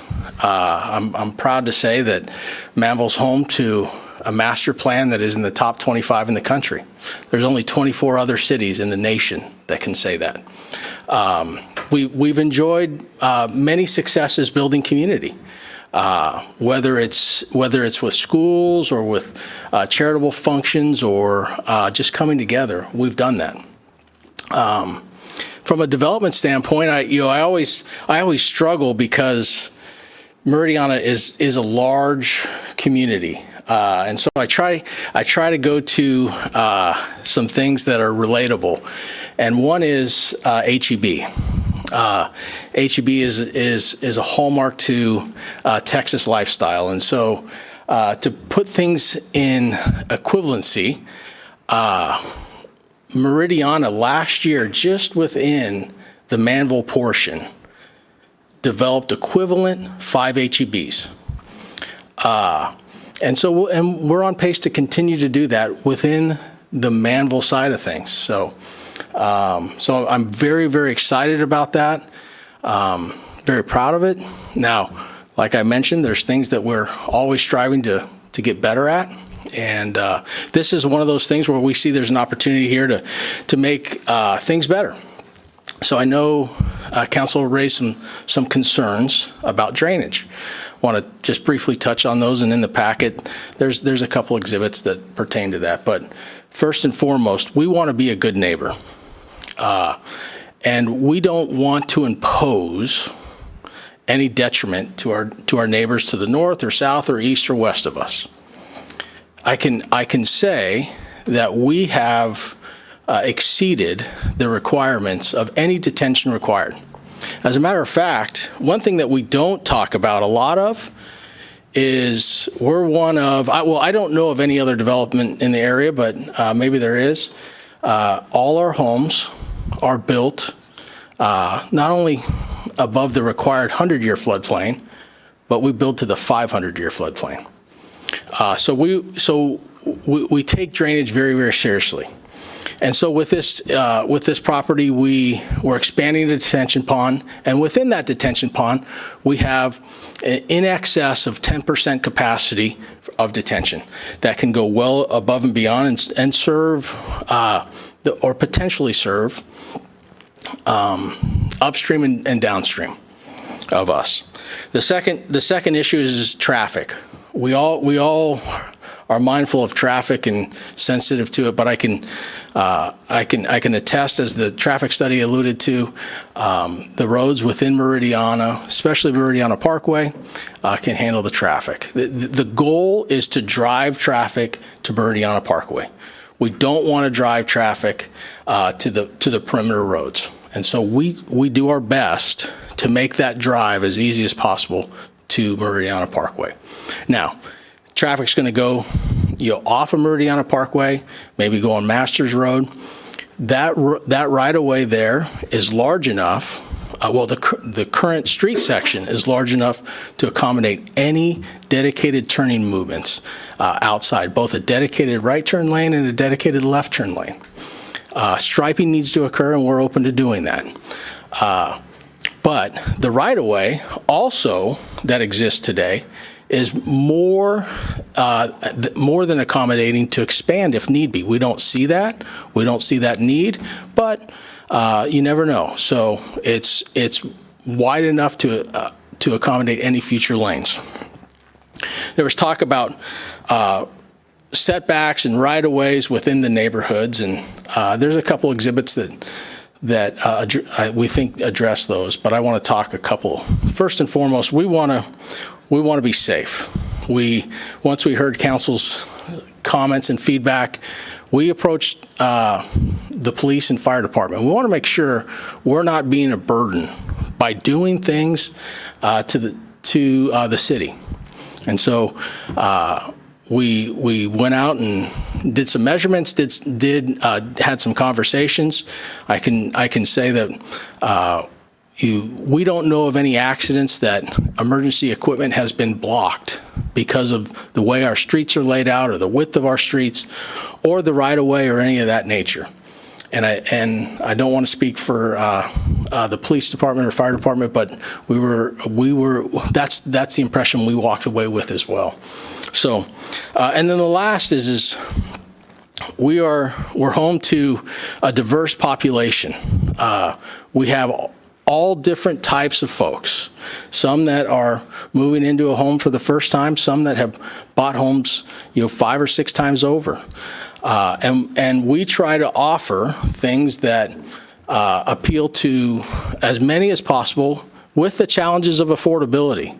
But we do know, from a setback standpoint, we do know in this day and age, homeowners want backyards. They don't want front yards. That's the feedback that we get. And so that's part of the logic behind a 20-foot front yard setback versus the typical 25. So I'm open to answer any questions that you may all have. I ask for your continued support and thank you for your unanimous approval last time around. Well, Matt, thank you for being here. Thank you for that overview. Still getting used to you without the facial hair. So. Hey, I saw Dan get a haircut at one point, and I said, man, I got to change up. It does happen. He's keeping me on my toes. Is that a challenge for Dan? So, Councilman Bonner, I know you had expressed some comments and feedback last time. I'd love to turn it over to you first, and then we'll open it up to the rest of council. Yeah, I probably was one of the more vocal people about a couple of things. The setbacks bother me, and they will continue to probably bother me. I don't think any place but the garden home issue bothers me as much as some of the others. But that's where we tend to see a lot of the 20-foot is in this type construction. But after seeing some of the stuff that you provided, where y'all went out and showed the 28-foot street, 2 cars on either side, and still showed the 12-foot of clearance.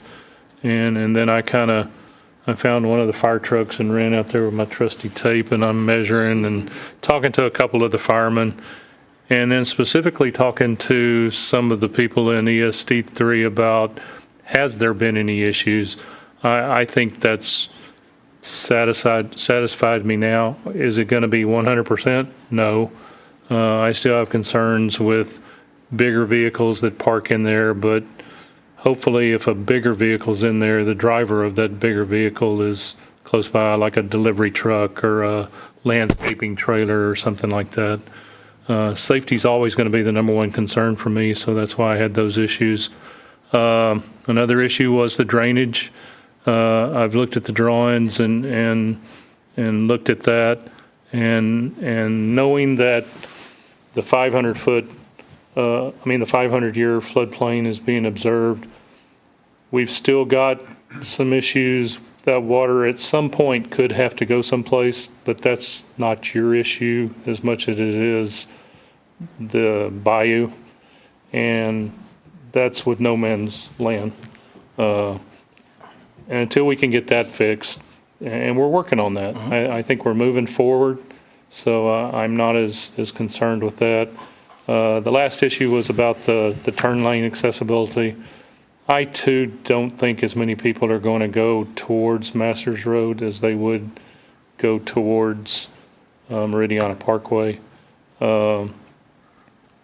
And we'll, as always, any time that we're looking at putting new subdivisions in or looking at the planning, we have to think about the road structure, because some of these roads they're not built for master plan communities. I think Meridiana has done an exceptional job of the design within Meridiana. It's just the outside roads that we've got to figure out, we have to be careful with, so that we give people ways to get out safely and not tear up the roads, and I think we can do that. So I think every one of my issues was basically answered. Am I 1,000%? No, but I don't think, if I had my way, we'd build 35-foot roads and we'd have 80 by, we'd all be on 1 acre lots, but that's not me, I can't get what I want. So I'm more happy than I was, let me put it that way. Thank you. Thank you, Councilman Bonner. Any other comments or questions from council? If no one else does. Councilwoman Sarmiento? Y'all sure? Okay. Hi, Matt. Hello, hello. Thank you for being a great partner. I know that when we first connected, I think 2 years ago, you were just thankful because the city used to be a thorn in your flesh, and we've changed. So I just want to highlight that, because that speaks again to leadership, right? That things have moved forward. Now, specifically to this, I struggled with this quite a bit, mainly because of the traffic, the size of the homes. But as I thought about it and reviewed things, in my own mind, I get people who reach out that ask us, what about multifamily or condensed areas where we can make things affordable housing? And the way I looked at this is like, maybe this is an opportunity to meet that, because from my understanding, these garden homes are not, what is their starting price, or will be? So I'm guessing that they'll be in the low threes, I'm guessing. So that's not really, high density. No. However, it is still affordable. And so that is one of the things that's appealing to me. Like Councilman Bonner, I'm not crazy about teeny tiny squished in neighborhoods, but that's a personal choice. But who am I to tell other people that that's not something they should buy, right? I would love to live on a 1 acre lot. Can't have my way all the time. I wouldn't choose that. I lived in a KB neighborhood where I felt like getting out of my driveway was an act of Congress because of people having 5 cars in one household. So I think that after seeing this, seeing all the work that's gone behind it, I'm a little more at ease with it. And also, I love the presentation that you guys have given us. So thank you. Thank you, Councilwoman. Councilman Rossi Knox. Woman. Hi, thank you for being here.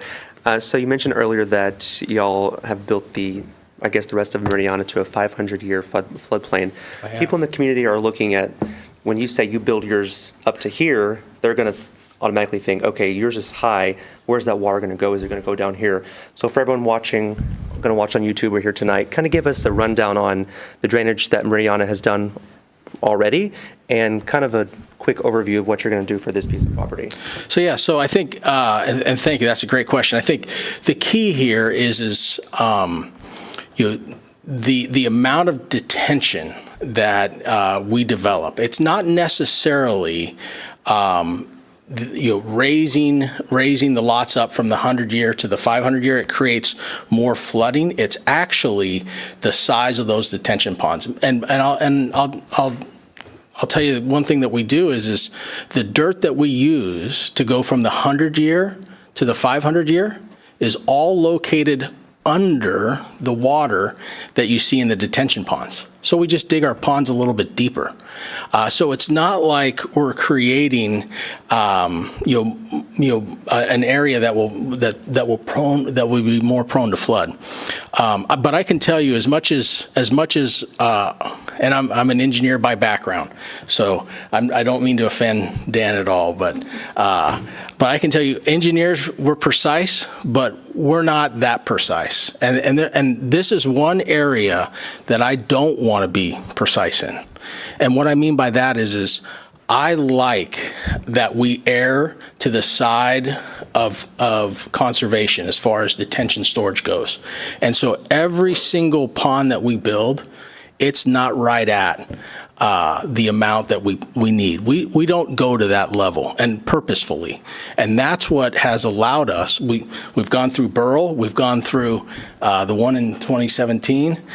We've held up very well. I can honestly say that no homes flooded in 2017, and we've employed those same tactics and strategies in 2017 today. And so all our ponds, to answer your question in a very broad general term, we have more storage than what is required, and it's typically about 10% more. So it covers the greater area. Primarily it benefits the downstream, but there are some upstream benefits. I have driven through Mariana, coming from the Iowa Colony side. It's beautiful all the way through there, beautiful trees. I'm the tree guy up here. I'm always going to mention that. I was standing where you were last year complaining about some trees that Mariana was taking down, huge live oaks. And that's kind of what got me started on this process. I wanted to have a role, and I wanted to speak for the community and what they want. And so I like the green aspect, like the detention, so just keep on with that. So, and I just want to respond a little bit to that. I'm a tree guy too. We take trees very seriously. And I saw your post.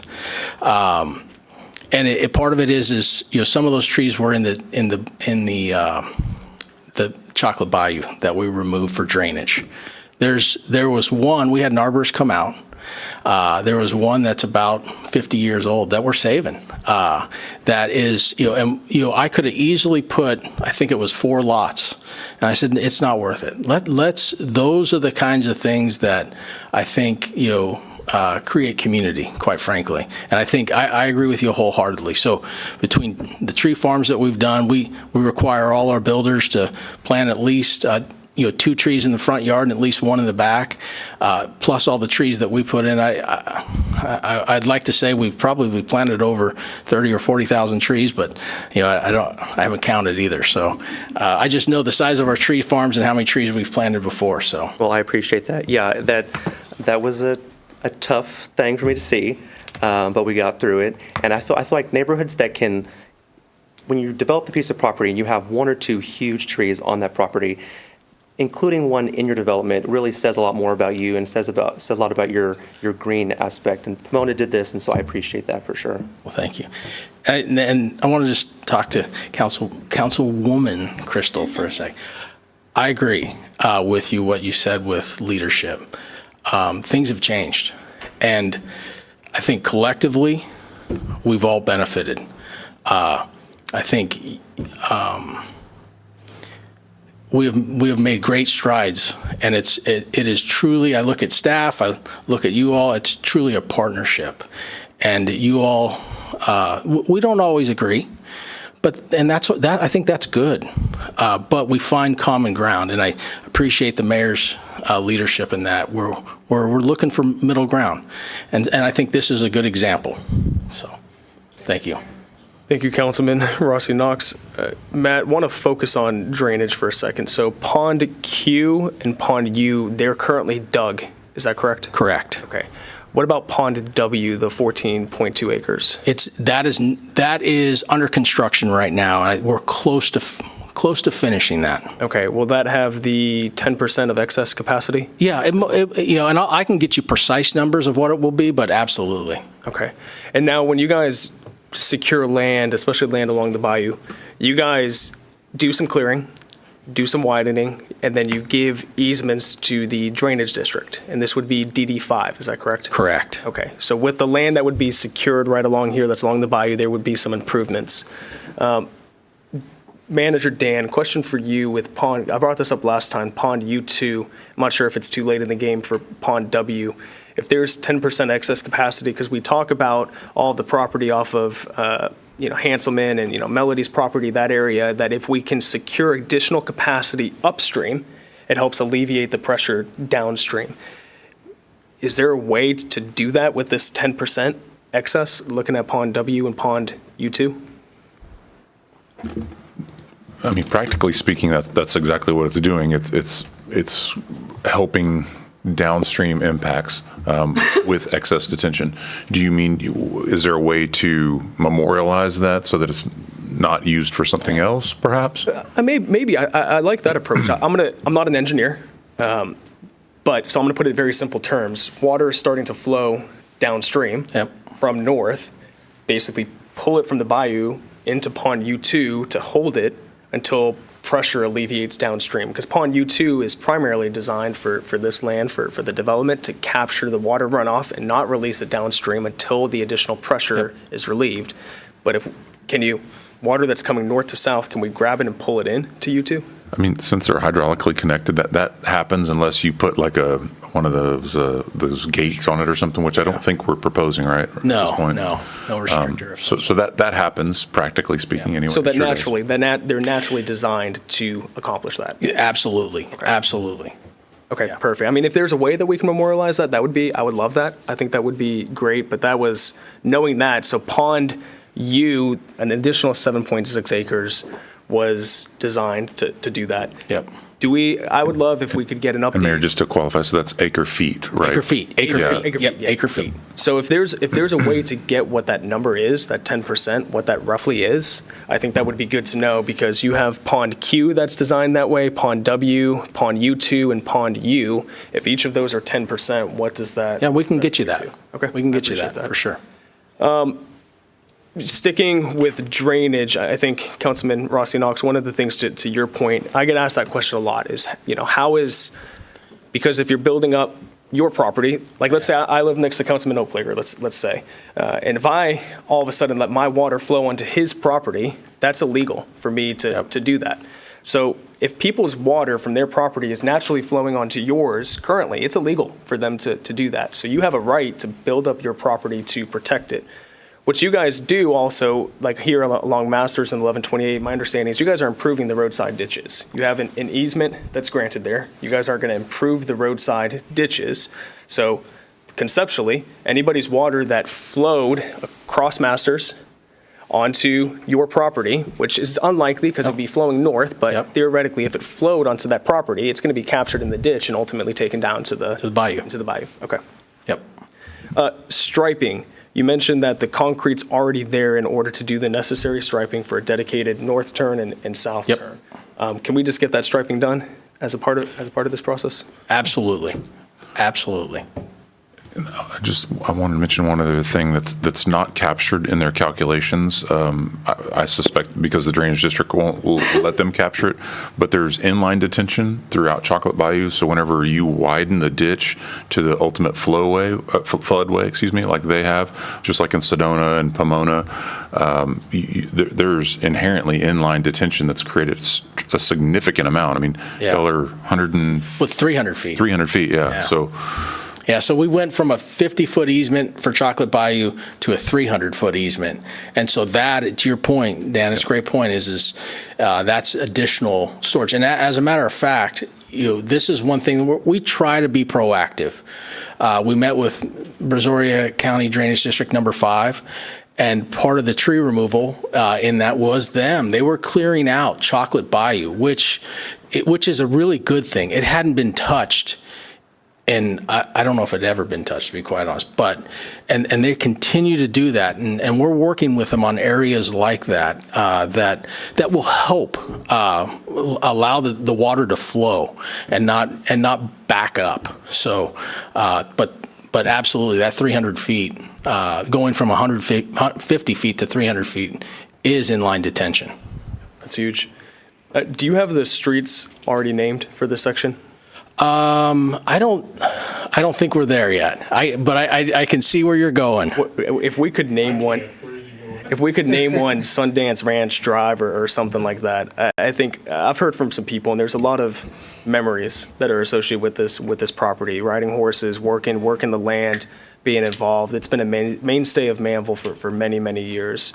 Whether it's a street being named, a plaque, something like that. We're all up here very committed to making sure that as the landscape changes, as the city changes, as the community changes, that we preserve the history. So if we can make it a point to do something there, that would be my. So yeah, we'll if it's I'll commit to either a street or some kind of park or in that area for sure, of something that memorializes what was there before. Yeah, for sure. That would be amazing. I appreciate that. And I want to thank PD&Z too. I think, we have one of our PD&Z members here, and they asked and expressed some very legitimate concerns, and it brought us to the point of council being aware of those and making sure that we got those questions answered and those concerns addressed. So I want to express my appreciation to PD&Z for their work and all that they do in getting us the recommendations. So that's all that I have, Matt. Thank you. Thank you. Any other council comments or questions? No? I just have one. Councilwoman? Well, I wanted to acknowledge that the diagrams you provided were very helpful. Thank you. I just had one question. Is there any effort that's going to be made to try to limit on-street parking? So I can tell you, we make a concerted effort every week through the HOA. However, the HOA is not an enforcement entity on public roads, and these are intended to be public roads. Now, every week in our communications to all the residents, because it's not just this area, it's everywhere. I go back to the mayor's Facebook post about how to park, which was absolutely beautiful. We want everybody to park on their driveway first, right? And then don't block the sidewalk when you park on your driveway. And so we're constantly reminding the residents to do that. So that's the extent of it. Unfortunately, the HOA it doesn't have that enforcement mechanism for a public street. I was just wondering, because as she pointed out, if you do have a household that has more than 2 cars, you're more likely to park on the street consistently. And then in your diagram, these look like all pretty standard cars, but if you did have a Ford 150 or something that was a bit more wider, and you're parking there consistently every day, it does make it hard for residents to get out of their driveway, move around. Now, granted, we're not living there, but that's just something that crossed my mind. Yeah, and it's a great point. And the one thing that we, because we do deal with this from an HOA standpoint, and I happen to serve on the HOA board, so it is and I think and it applies to not only Meridiana, but just, let's say, City of Manvel. Be neighborly, and usually when that happens, those issues go away. And we've been able, as kind of the mediator, being the HOA, we've been able to rectify a lot of that without any enforcement or anything like that. But it's just like, hey, let's just, let us introduce you to your neighbor, and let's talk about how everybody can work it out. And so that's usually the form that we do to make this work, to be quite honest.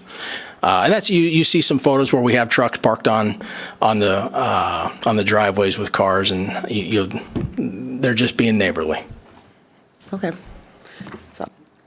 All right, thank you, Councilwoman. Any other comments or questions? Hearing none, do I have a motion for this agenda item? I'll make a motion to approve. We have a motion to approve from Councilman Oplager. Do I have a second? I'll second. We have a second from Councilwoman Roby Robinson. All those in favor? All those opposed? Motion passes unanimously, 7-0. Matt, thank you for being here tonight, and appreciate it. All right, next we will go into executive session. I will read this out. Dan, not sure who we need to have join us. I believe there's going to be a few people to start, so please summon them. City Council will convene into executive session pursuant to Texas Government Code Section 551.074, personnel matters to deliberate the appointment of an individual to fill the unexpired term of the alternate judge of the municipal court. We will head into executive session at 7:55 p.m. Thank you, everyone.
Welcome back. All right, council will reconvene from executive session at 8:47 p.m., having taken no action in executive session. Regular agenda item number 2. We are now moving, folks. Consideration and possible action regarding the appointment to fill the unexpired term of the alternate municipal court judge. Tammy? So the recommendation of staff is for Mr. French. He is here if y'all have any questions for him. We did go through the interview process with him. He did come highly recommended. So if y'all have any questions, Mr. French is. Mr. French, would you like to come and say a few words? Thank you for being here and for waiting with us tonight. Oh, thank you. I appreciate the opportunity to be considered for the position. I'd like to just maybe tell you a little bit about myself briefly, and then if you have questions, just fire away.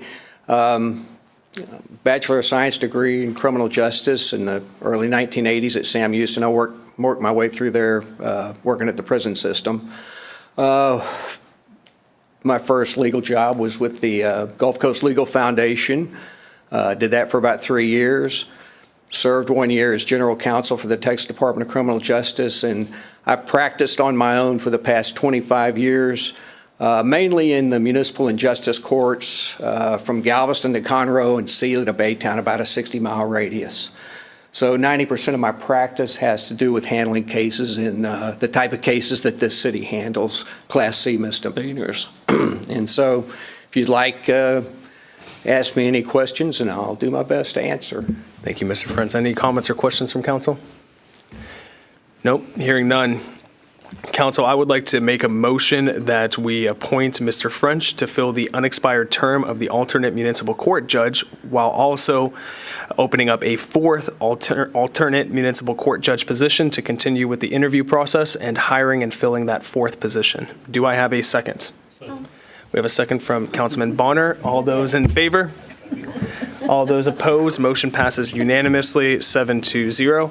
Thank you, Mr. French. You are now filling position number 3.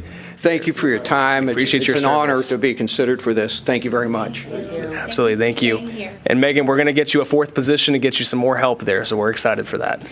All right, thank you. Next, agenda item number 3. And it looks like I got to read this whole one, folks. So consideration possible action to approve payment for the following and authorize the city manager to execute the agreement estimate as required by the city management purchase policy, section B, standard purchasing requirement procedure, subsection 6, signature authority of city manager. Purchases requiring an expenditure exceeding the current mandated statutory limit must be presented to city council for approval. Expenditure to sign works for 3 City of Manvel monument signs, and expenditure to BG&E for engineering services for a traffic signal on Corey Road and Rodeo Drive, amount not to exceed $100,000. Manager Dan. Thank you, Mayor.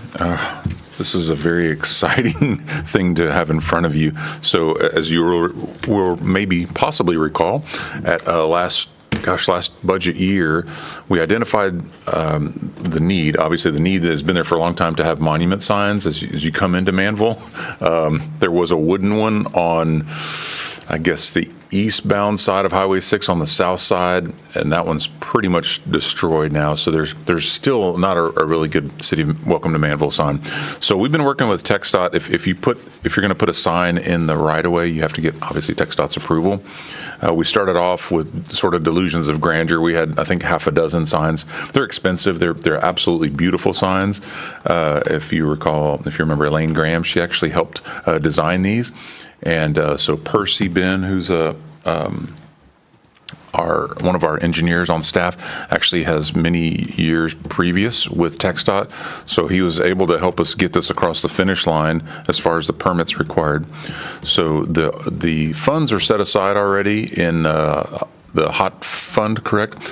But since the actual expense is over $50,000, we need to get council's approval. And they're ready to start building these signs and get them installed as soon as possible. So we just need your authorization for that, council. Okay. And then, Dan, do you want to also cover the engineering services? Yes, I sure can. Well, So, first, let's do this. Council, any comments or questions about the monument signs? Councilman Rossi Knox said they look great. Councilman Bonner? In the picture in the deal, we are not doing the 2 side deals, is that correct? Just the middle portion? yeah, so that's actually just the side view. Oh, if you I were to see, met, yes. yeah, yep. there was something we weren't going to, We were trying to get some extra pedestals out there, for barricade, not barricades, banners, excuse me, and TxDOT actually turned us down on that, so. okay. Yep. Real quick, one thing about the hot text, it requires signage directing the public to sites and attractions. Will this have any changeable message or any way to direct anybody coming into town to sites and attractions? It says signs promoting tourism and attractions, potentially including hotels, could be funded by hotel occupancy tax revenue. Like a billboard encouraging motorists to stop in town, which might lead them to stay in a hotel, could be funded by hot tax because it aligns with the purpose of promoting tourism. And I didn't know, at one point we talked about having some sort of message incorporated into the sign. I'm not familiar with it. I don't know what's being proposed, but. What I would say is a lot of people wonder where Manvel is and they don't know where to go. So when you say, hey, let's come to this direction, the Fall Music Festival, now with these signs, you'll know that you're in Manvel. Because the water tower isn't big enough. Yeah, no, the water tower, you drive right by that. While you're sitting in traffic on 288, you can't see that water tower there, so. And when you're going the opposite direction, it tells you that you're leaving Manvel. So there's two directions on these. Well, I kind of do have that. Originally that was the thought that these were going to be able to say something. But TxDOT said no to that? No, sir. I don't know that we ever presented any type of electronic reader board to them. Not that I recall. Maybe it was just the banners that we were going to be able to put to them on the side. Maybe so. Because I know we talked about that. So how do we get past that? I think the council would have to make a finding in its approval that this constitutes signage directing the public to sites and attractions per the hotel occupancy tax. And if anybody challenges it, they would have to overcome council's presumption of its finding. And there's a slight risk that somebody could challenge that. But I think we'll go with council's finding and then what you've articulated here, Mayor. We'd go with that. Saying this is signage directing the sites and attractions being Manvel itself, I guess. Councilman Bonner, any other? I can't imagine that anybody would not like this and bring up the fact that I kind of agree. It's directing people. I've heard lots of people say, where's Manvel? And where does it start? And my hope is that this isn't the only three we put up, because this is mainly north and south signage, not anything, east and west signage and not north and south. Thank you. I skipped over that. Councilman Bonner, that's a great point. So there's a spot for a fourth one for sure that we wanted to do right now. There's just not enough right-of-way available, and that's on the southeast corner of 48 and Highway 6.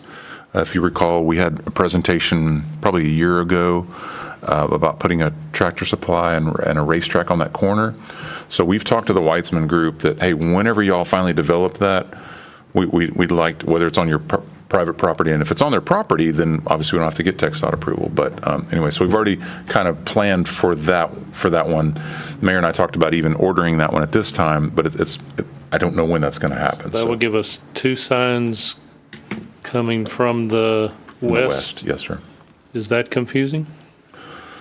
Well, the one that is coming from the west right now, so it's kind of right there as you're exiting. So if you're on 288 northbound and you were to exit that feeder, it's going to be right there in kind of in the nook, as far as right in front of Jack in the Box and everything. Sorry, I'm trying to know what you're talking about. When you exit the feeder on 288, you're saying 58, County Road 58? No. I'm sorry, on Highway 6. So if I'm coming up 288, say from Lake Jackson, and I'm on 288 heading north, and I exit Highway 6, there's the Jack in the Box and the good grief, Sonic and churches and all that kind of good stuff. Right there, there's a pretty good, pretty sizable TxDOT right-of-way right there. It's a big sort of arced area, and that's where we'll have a sign that will, originally it was just going to be facing the feeder road, but now it's going to be kicked back a little bit, so it'll catch people that have just exited 288 and they're coming underneath underpass. I can see that then. And another one if they're coming from Sugar Land.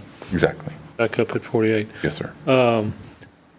Yeah, I would hope that we can get one on 1128 someplace. Absolutely. And Yes, then sir. another one on Meridiana Parkway. Yes, sir. Because I think more people ask me, where does that city limit start than anything? So, yeah, I would hope moving down the line, we can get some right of way right there to do something. Yes, sir. Now, Manager Dan, real quick, and then we'll turn it over to Mayor Pro Tem Lands.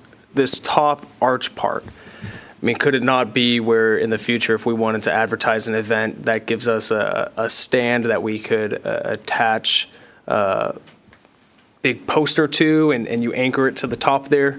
It's a little bit of an odd shape, but could we not do that too? That way you could use it to promote events? You know, your idea that you had before with the anchor bolts into the side, I mean, I still think is what makes the most sense. And I can't imagine, you know, with the relationship that we have with TxDOT, if we're going to put up our Easter extravaganzas this weekend and we attach it to it, you know, for the weekend. Temporarily. Temporarily, yeah. Okay.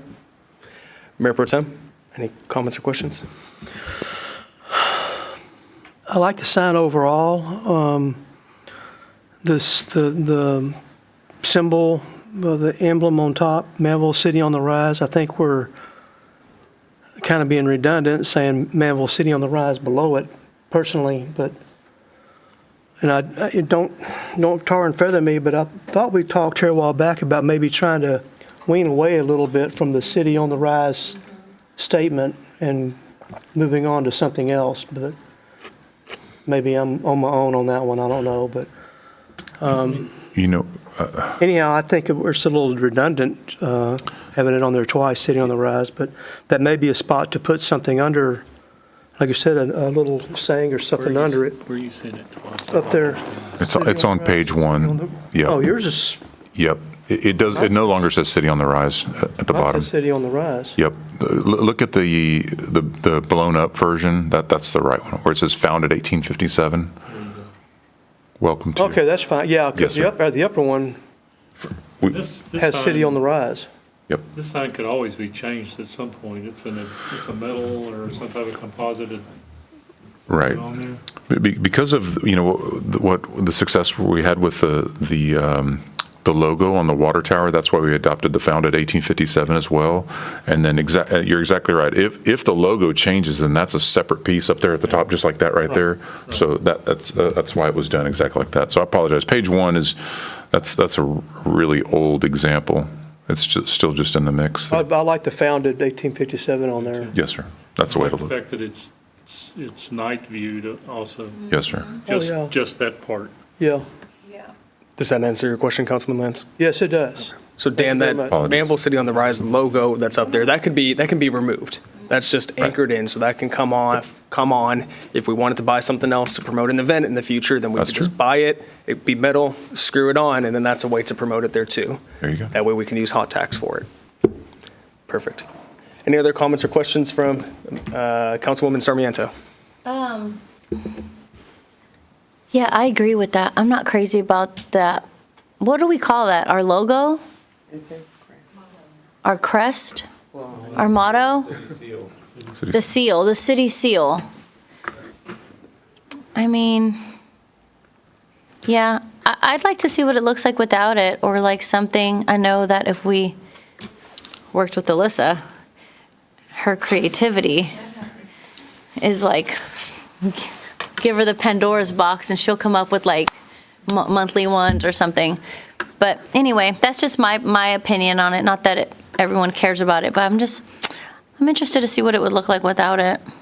I think that it's enough seeing Manvel founded. Like, it's just big, it's bold, it's beautiful, it's simple, it's without that. But that's just me. Or even like Councilman Land said, trying to get away from City on the Rise. I mean, Mayor Pro Tem Land, sorry.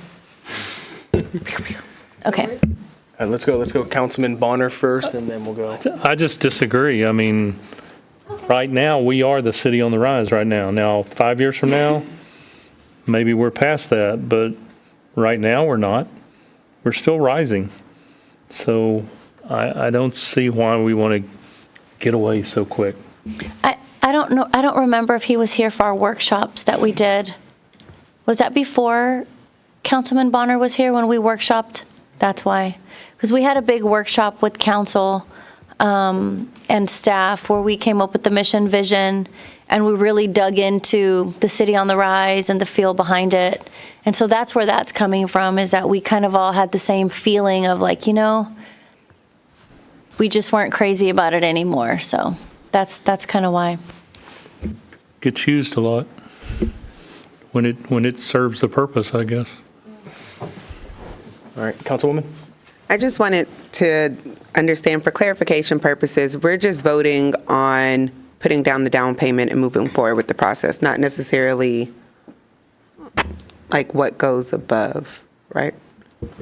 We need your vote on the actual expenditure. The down payment is what's due to the company, and Right. even the down payment is more than the $50,000 that we can currently authorize without council approval. So yes, just to be clear, we are asking for the full amount so that they can go ahead and order them. We can get them bought, get them built, get them installed. But it's this design. Yes, Yeah. It's design. yes. We got to choose one of them. There's 3 of them on here. There's page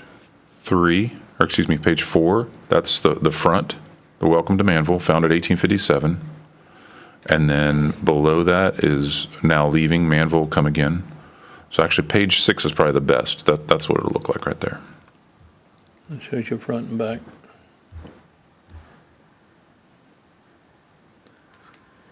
Is there any change in the price if we just remove the city on the rise?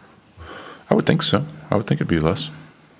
I can find out. I mean, I don't mind having it there.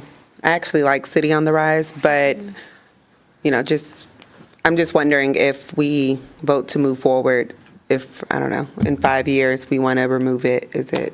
Yeah, it's completely separate. Yeah. It just literally attaches to it. So if you guys take a look here at page, to answer that question, if you scroll up to page 5, you'll see the design there. And if you look at the circle at the top, you'll see where it's screwed in, it's bolted in on the backside. So if we change what our logo is in the future, which we did, Councilwoman Sarmiento, we did talk about that in the future, to that point about possibly changing it and rebranding. But of course, that's a bigger conversation. Tammy mentioned to us there's a huge cost associated with that. At that point, whatever our seal is, our crest is, our motto is, buy a new one, you screw it in at that point. We take this out and we put in a plaque that says extravaganza happening soon. You know, that is interchangeable. But to Manager Dan's point, Council, what we're looking to tonight is this is the design. Do you like it? Yep. And are you willing to make the expenditure to move forward with it? We'll still have that nice little metal sign right there off of Highway 6 in the pasture that gets covered up by the brush halfway. It'll still be there, don't worry, y'all. But these will be 3 new ones. Are we ready, Council, to make a motion? Yes. Okay. Do I have a motion for this agenda? Hold on. Pause. I think this is combined. So Bobby, do we need to take it one at a time or do them both at once? It's council's pleasure. If you make them both together, that's fine. Although, like I said, I would like to add that wording that council's making that finding to try and comply with the hot tax, which. So, Council, I will make a motion to approve the expenditure to sign works for the 3 City of Manvel monument fines, finding the necessity and legitimacy of utilizing hotel occupancy taxes to attract people to Manvel, letting them know that there's amazing things to happen here in Manvel. Does that work? Close enough? You're making a finding that this signage directs tourists to sites and attractions that are frequently visited by hotel guests. Adopted as stated, so that's my motion. Do I have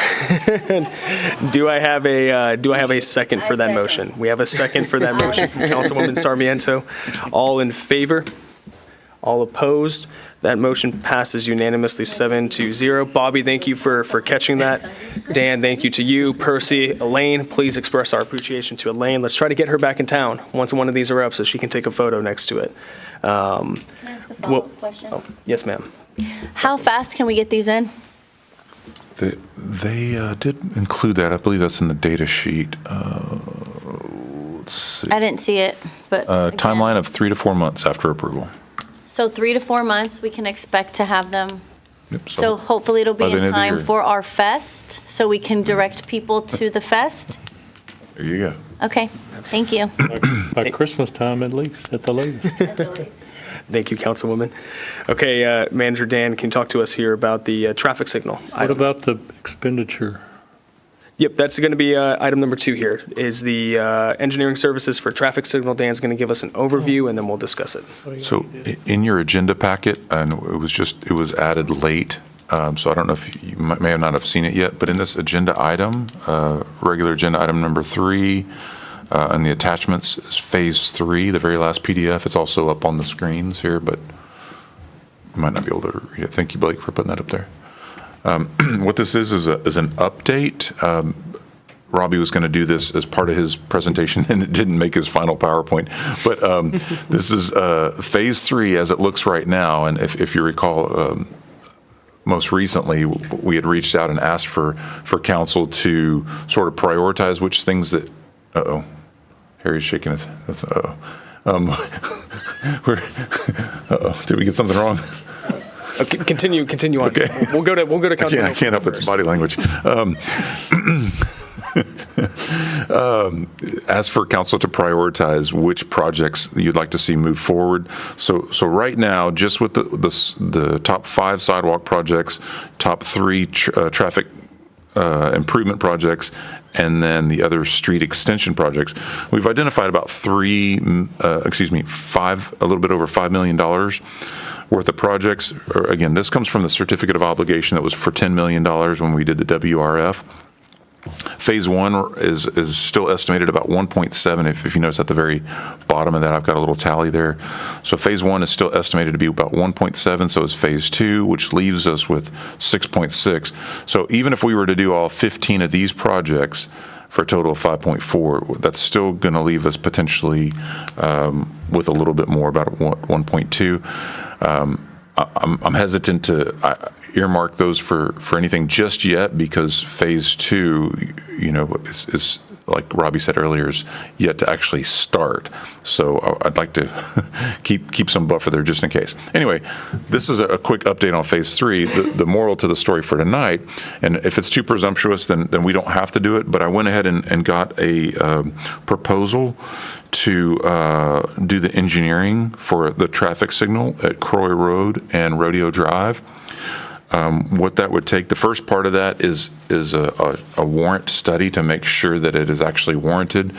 If you don't go that process, then any traffic citations or whatnot that would be written in the future could be subject to an attorney pushing back on it. Hey, that signal isn't even warranted. It shouldn't actually be there because the traffic counts or the accidents or whatnot did not warrant it. So that's the very first step. We feel strongly that it will be warranted, but anyway, that's just a matter of principle. They have to do that part of it. So again, this may be too presumptuous, but it seemed like there was across the board in favor of putting a traffic signal at Croy Road, which is County Road 58, and Rodeo Drive.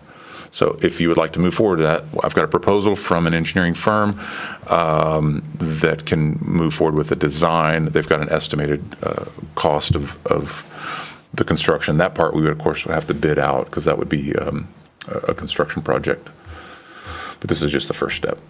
Thank you, Dan. And Council, just as a reminder, we have to keep the conversation focused on the expenditure for the traffic signal as relating to the agenda item. Dan, if we could have on our next council agenda a more robust discussion around absolutely. phase 3. There's lots of things I like Newport Lake Estates turn lane. Councilman Perry's out there, very happy about that. But I want to make sure we can discuss some more of these in depth. Sure. The only question that I have to kick us off here is, didn't we already do a traffic study? We paid a third-party engineer that warranted the traffic light? Somebody that's done stuff for the county before too. So just wondering if because that cost us like $2,400, $2,500. So I'm pretty sure we already have one. At Rodeo Drive? Mm-hmm. Okay. I'll double check. Okay. Of course. Yeah, this has been needed for a long time. You talk to many, many residents in that area, and it's a major safety concern, accidents waiting to happen. So I'm in full support of moving forward. Dan, this $100,000 would be taken from the $500,000 that's That's correct. budgeted there, so we would have 400,000 remaining. Yes, I'm sorry, I should have said that Project 7 is on your list there, in kind of the orange there, traffic signal, Croy and Rodeo Drive. Yep, I'm in support of this, council. Thanks, Dan, for putting it together. Any comments or questions specifically about the traffic signal? So if we Councilman Bonner? If we vote to approve, and then we find out we've already done the traffic study, it just becomes moot? Exactly, and it's a not to exceed number, yes, sir. So that number, let's say it's 100,000 right now, but if we've already done the traffic study, then maybe the estimate is 95 instead, because it's already paid for. Okay. I'm good. Okay, thank you, Councilman. Councilwoman? I think Abby would be very happy if we approve this tonight, because as we remember, she came and spoke to council a long time ago, I don't remember when, but was begging for sidewalks specifically down Lewis Lane, and I believe down Charlotte for those. So I'm 1,000% in support of this. Also, when would this be completed? Well, this specific agenda item is for the traffic signal itself, so. Okay, because I'm looking at this and I'm seeing the streets, I'm seeing 1, 2, 3, 4, 5, and we've got the sidewalks for Right. Lewis, Large, Palmetto, Charlotte. Yes, ma'am.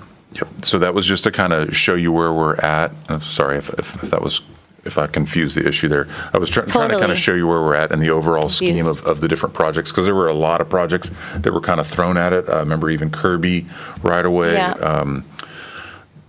Del Bello, I really want to talk to y'all about that some more as well down there, like Project 13 and 14, see if there's any interest in doing those kind of things. But So, Councilwoman, Okay. what we have specifically tonight is Dan has an opportunity in front of us to start aggressively going after number 7. Okay. We're going to have on our next council agenda a discussion about all of Phase 3. And he's just showing that to show that if we approve this expenditure, it's not out of left field, we're planning for it, but he's asking for us to get a head start on that before these other items. Okay, so somewhere in there, I got either reading this or listening to things, I guess sidetracked, but I did know we were approving for the traffic signal, which you're for, I'm for. And then at the next meeting, we'll have a conversation about Phase 3 to Approve the expenditures for these projects, right? 1 through 5. Really just to approve the plan, the strategic plan to, continue with these as our next 15 projects. Okay. So some of these are going to be big ticket items, so I'm going to have to get proposals for each one of those as well, if they're over, the state amount, which right now is 50,000. I believe it's September 1st, that's changing to 100,000, which is nice, but still some of these obviously are even more than that, so. Well, since it's on here, I know it's not an agenda item, but it's presented here. What's the timeline for these then? If, let's say, we get approval from this and we move forward, this is part of Phase 3. So what are we looking at from projects 1 through 5? I think Robbie said earlier tonight that Phase 2 is supposed to be done by the end of the year, is what he's shooting for. So unless, for the ones that we're able to go out for, as a third party, which the sidewalk projects I think would all be a third party because we don't have any sidewalk construction expertise in-house. So, it's all kind of coming together. Wale talking about the number of projects and Robbie needing the help and everything else. So I know that we want to do them. It's just somebody's got to manage the projects. So it kind of depends on what happens with our budget, I guess, quite frankly.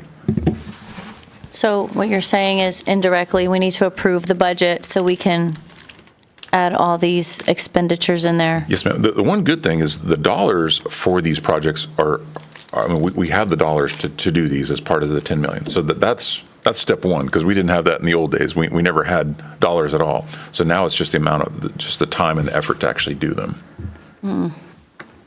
Okay, thank you. Thank you, Councilwoman. Council, do I have a motion for item number 3.2? Make a motion to approve item 3.2. We have a motion from the Councilwoman and a second from Councilwoman Roby Robinson. All those in favor? All those opposed? Motion passes unanimously, 7-0. Very excited. Thank you, Dan, for walking us through that. Now, just to make mention, a reminder, we wanted to move item You know what I'm going to say already? Yep, you got it. Yes, sir. So council, with your consent, just for the order and the flow, if we can move up agenda item number 5, that way we can tackle all of the facility naming stuff at once. Are you guys in support of that? Yes. Okay. Agenda item number 5 is consideration and possible action to approve resolution 2025-R-16. I believe, Joe's, we're turning this over to you. Mayor and Council, this is a resolution regarding a master plan for Oakwood Trails, which was previously presented to y'all, and y'all had conditionally approved it. That master plan, the applicant has addressed all the conditions, and it is ready to be approved. The subdivision ordinance requires that if there is a master plan development that is required to have a master plan outside of a PUD process or a development agreement process, it needs to be approved through a resolution, and hence the proposed resolution. I also want to highlight that even though it was presented as Oakwood Trails, the developer has decided to change the name to Primrose, and so the resolution will reflect that as well. Okay. Thank you, Joe's. Any comments or questions from council? Joe's, any concerns about the phasing and ingress and egress? I know we talked about that last time. Yeah. Yes, and the master plan was approved, and subsequently there were variances approved to allow for the access depicted on the master plan, so staff doesn't have any concerns at this point. Okay, thank you, Joe's. Council, do I have a motion for this agenda item? Question. Oh, question. Councilman Bonner. Did I read this right? I'm trying to find it real quick. I'd read it before. All of these lots are 60 by 125? Correct. Is that correct? Great. That was my only question. Thank you, Councilman. Mayor Pro Tem Lands, did you have something? I just want to make sure what exactly, we're approving a master plan and a phasing plan. I don't want us to get caught like we have in the past in this phase 3, section 6.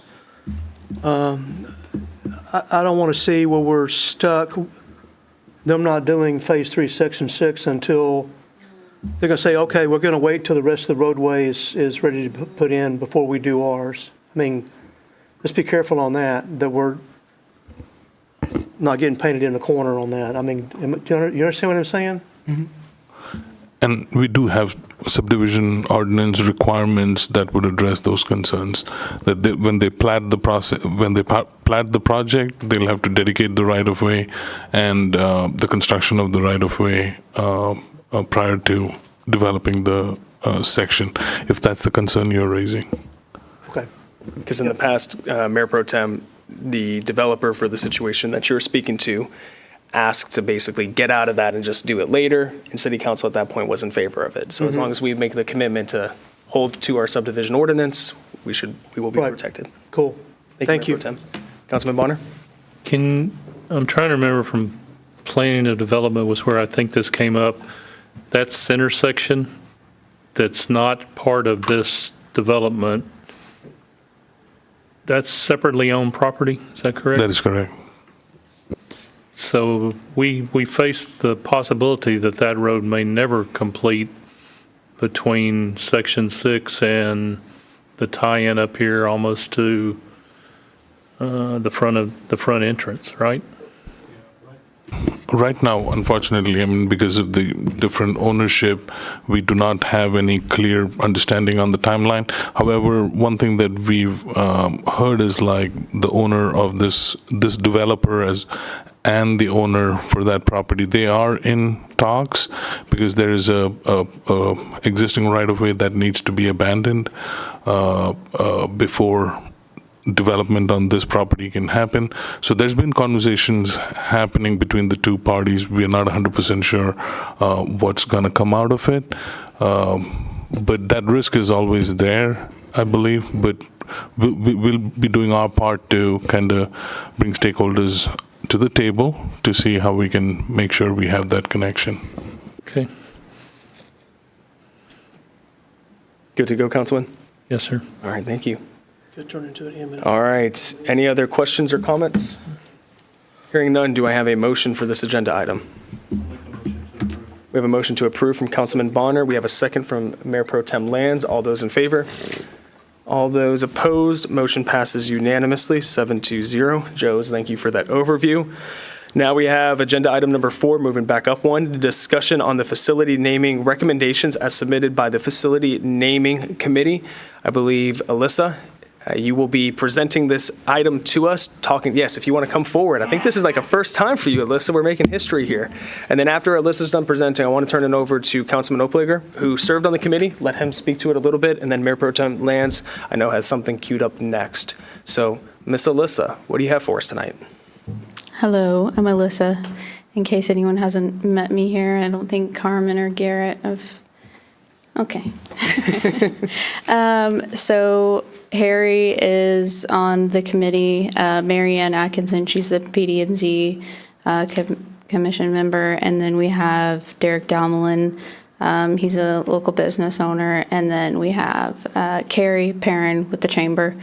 So we met in person a couple of times and came prepared. A lot of people had some really good ideas. I know Marianne had brought Manvel's history book out with her and did some prior research. So we had some really healthy discussions and put a lot of names on the table. But after a lot of debate back and forth and some emails after, the list that's in your packet is what we presented to you guys and feel good about. So if you have any questions, I'm happy to answer them.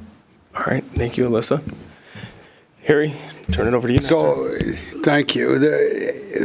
From the committee standpoint, I want to say thank you to everybody. The committee, they all did a wonderful job. That's probably one of the hardest things I've ever sat down to think about doing is trying to find a name, think about a name on a facility. It's rather difficult, especially when you start thinking about the history of Manvel, how long Manvel's going. And then one of the things we kind of kicked around was the our mission, our values, right? You know, honoring the past, present, and the future. And I think that's kind of one of the things we wanted to embrace was that, right? And in that thought, right? You know, because as Manvel moves forward, the names that we threw out today may not be relevant in the future. So maybe one day in the consideration of that procedure is that we add a note in there that it's okay to change the name, right? Or maybe even cycle back and look at the names to validate that process, right? Because sometimes things change and emotions get high.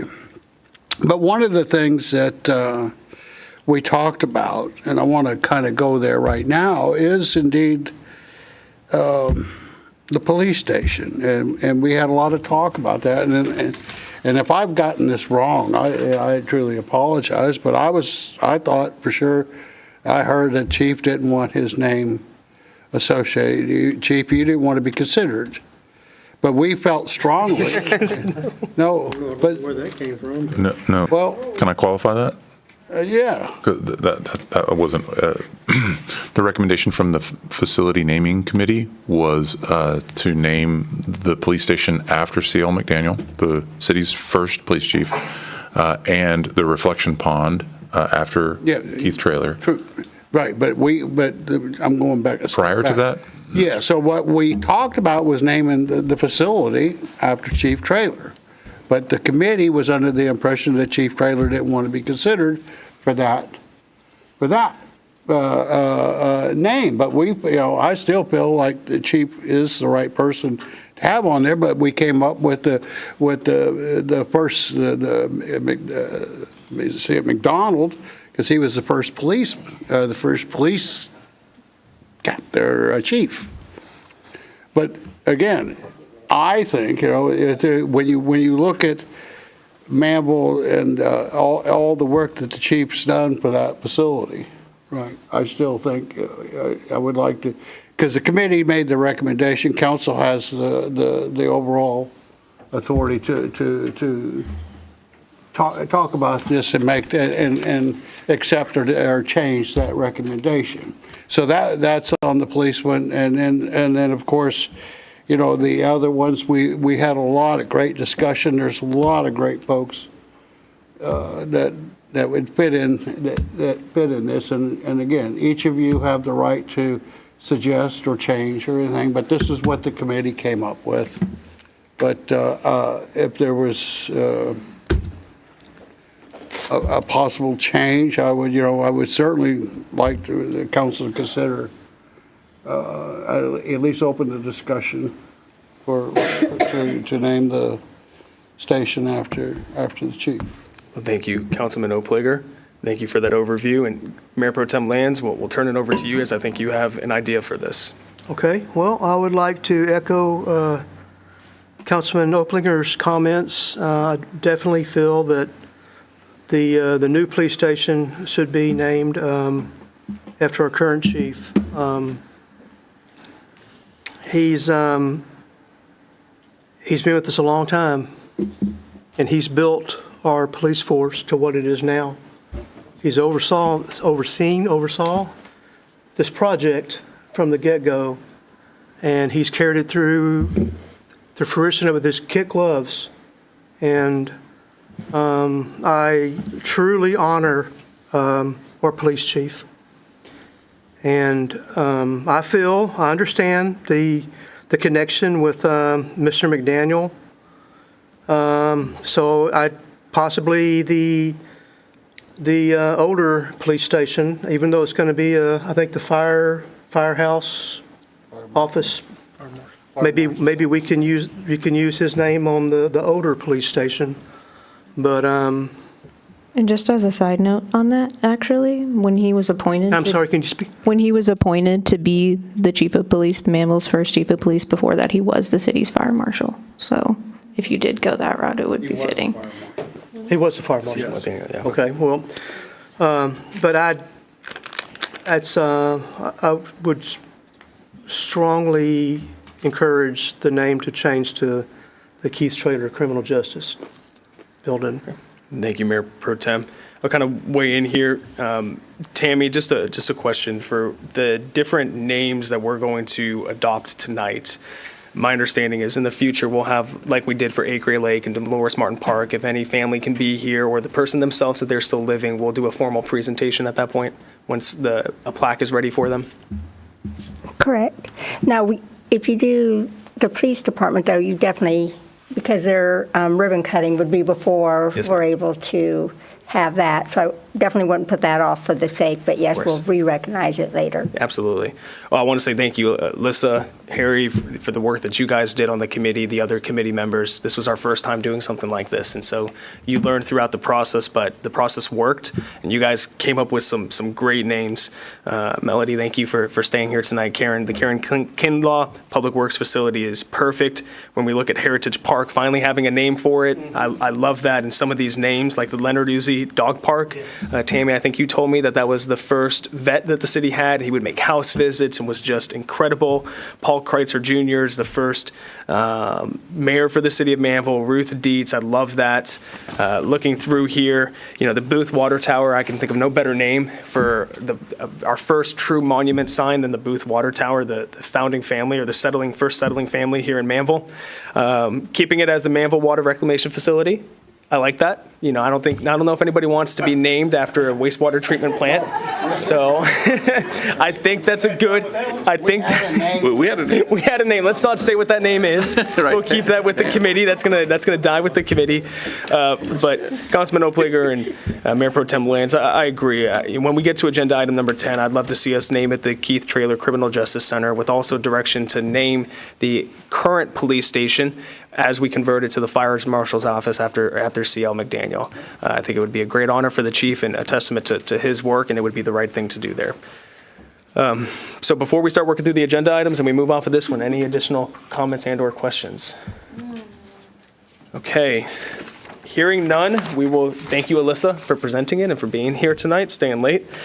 I know where you're going to be stopping in the morning to get some coffee, right? I have a follow-up question. Yes, Councilwoman.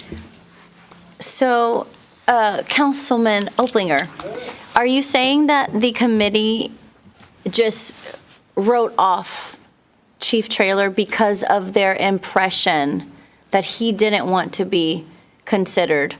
Or was there back and forth with people who strongly wanted his name on there versus others that suggested a more historical name?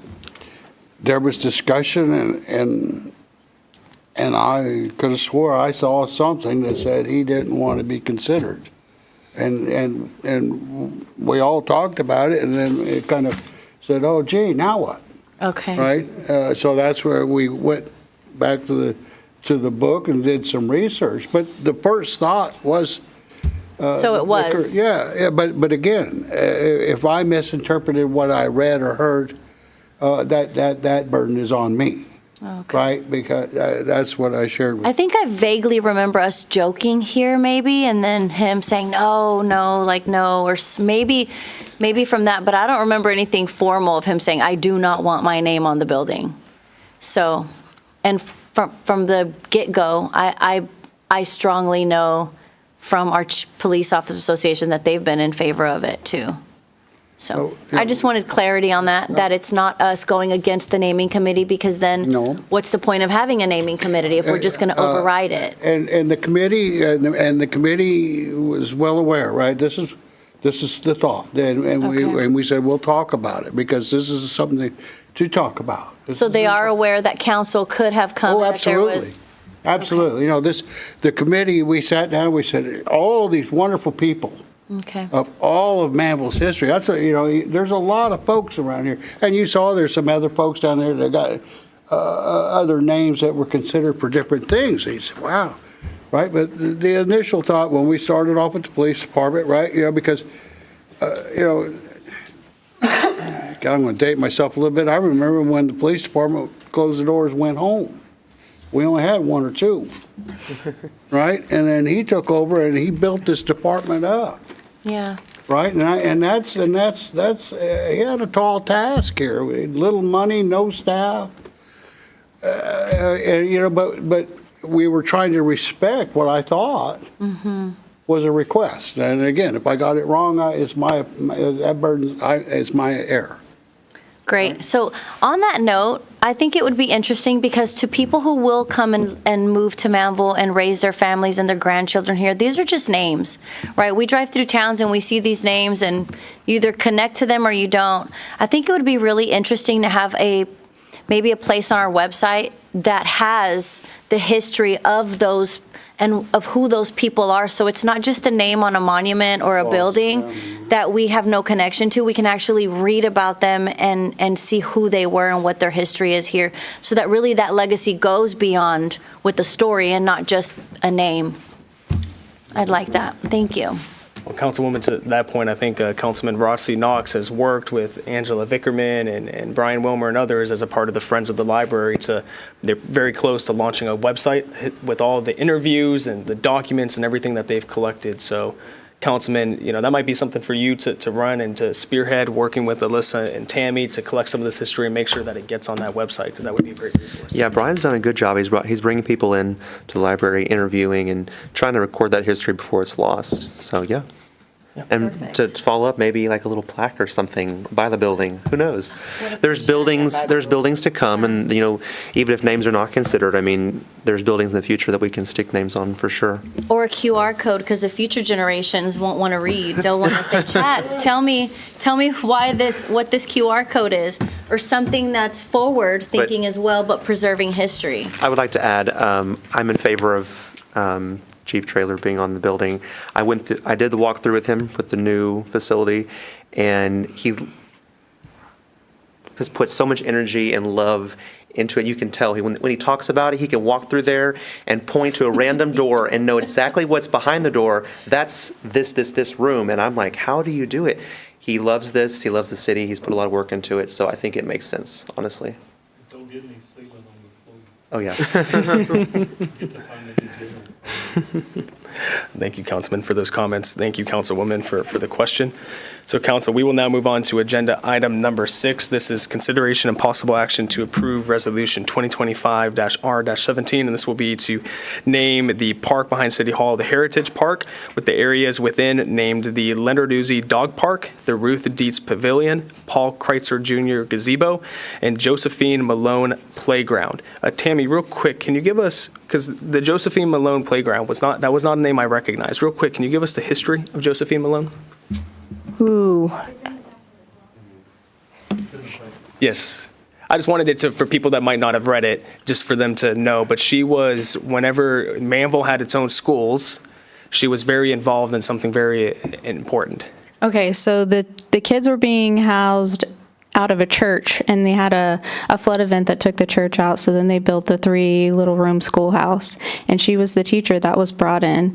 And this is where when a lot of Italian immigrants came into Manvel, there was a lot of conflict that was taking place, and so when they built that school, the Italian children and then the other children in the school were segregating within the school. They wouldn't play with each other on the playground, and she was like, I have had enough of this. She mixed all the kids up. She made them play together on the playground and brought them all together, and eventually some of those kids came to marry, and so, you know, some of the lineage that might be even living today in Manvel is choices that she made to bring the kids together. So I thought it would be a fitting name for the playground where kids gather. Thank you, Alyssa. Didn't I hear didn't I hear the story also that one of the things she did was she made them take naps together, laying down on the mats. And I heard this down at the Alvin Historical Society. They were talking about some different pioneers back in those days and how they did it with children versus the adults wouldn't do it. So they did it in schoolhouses and in places like this. So I agree. She was a pioneer. Absolutely. Well, Councilman Rossi Knox, can you give us a motion for this agenda item? I sure can. All right. We have a motion from Councilman Rossi Knox. Do I have a second? Second. I have a second from Councilman Bonner. All those in favor? All those opposed? Motion carries unanimously 7-0. We now have consideration and possible action to approve Resolution 2025-R-18, and this would be to name the Public Works Facility after Karen Kinlaw. Council, I will proudly make a motion for this agenda item. Do I have a second? Second. We have a second from Councilman Oplager. All those in favor? All those opposed? Motion passes unanimously 7-0. Thank you, Melody.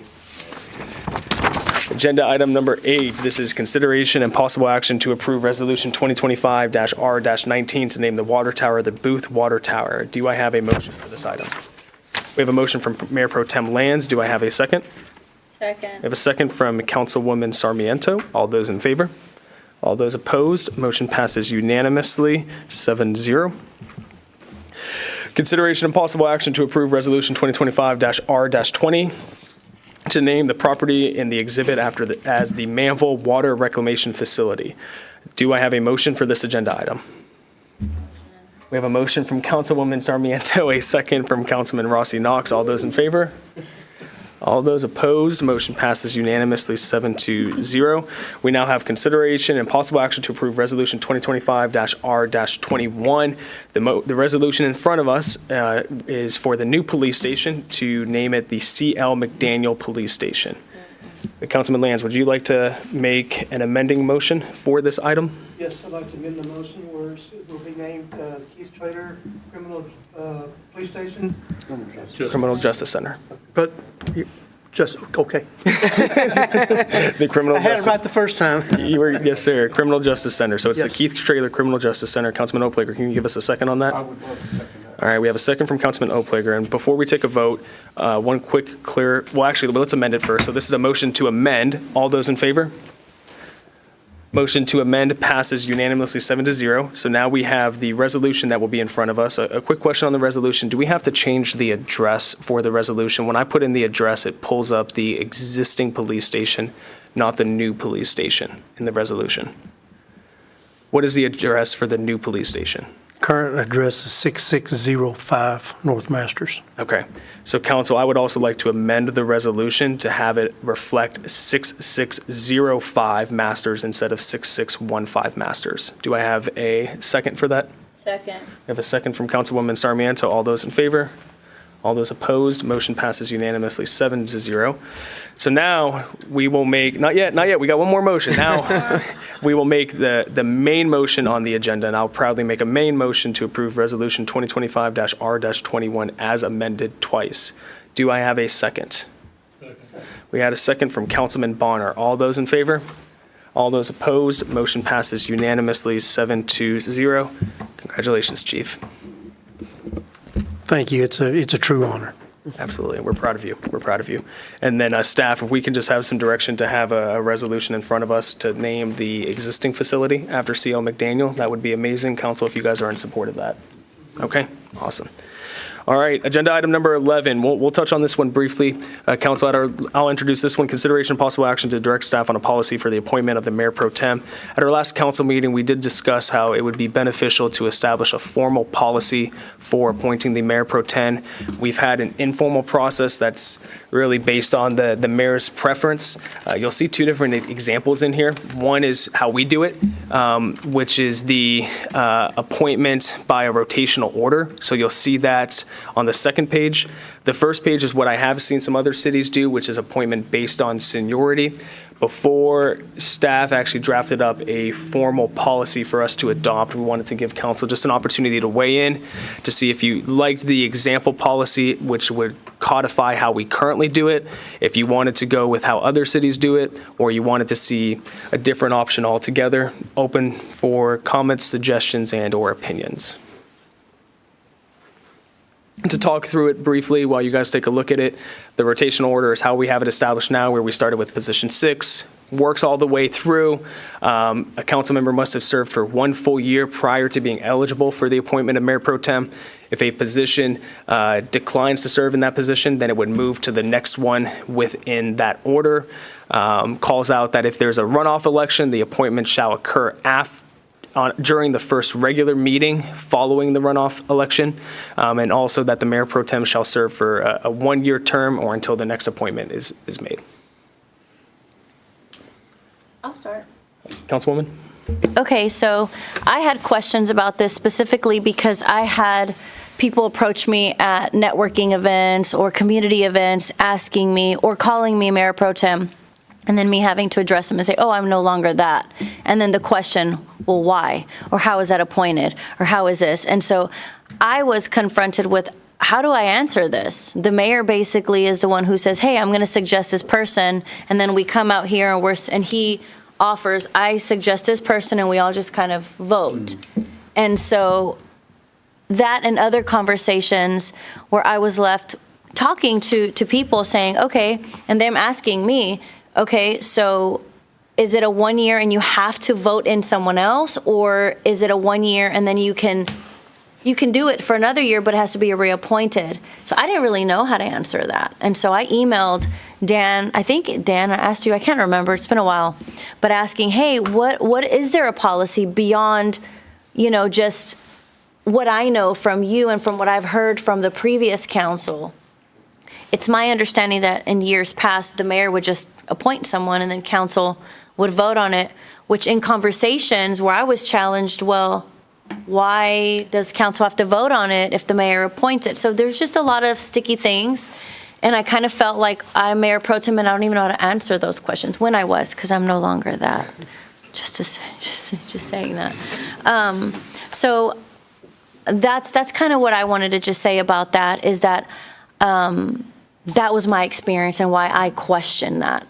And then also the conversation of a suggestion of, well, instead of it just being presented to us at a council meeting and then asking us, okay, this, and then let's vote, what about the opportunity for us to go back and select a mayor pro tem that we feel would serve in that capacity, if the mayor should not be here, et cetera. So I just wanted to know certain things because, again, when I got appointed, it was Dan and I having a conversation, and I accepted it, and I was very happy to serve as mayor pro tem. But really, that's really where my questions were coming from, was there was a lot of unanswered.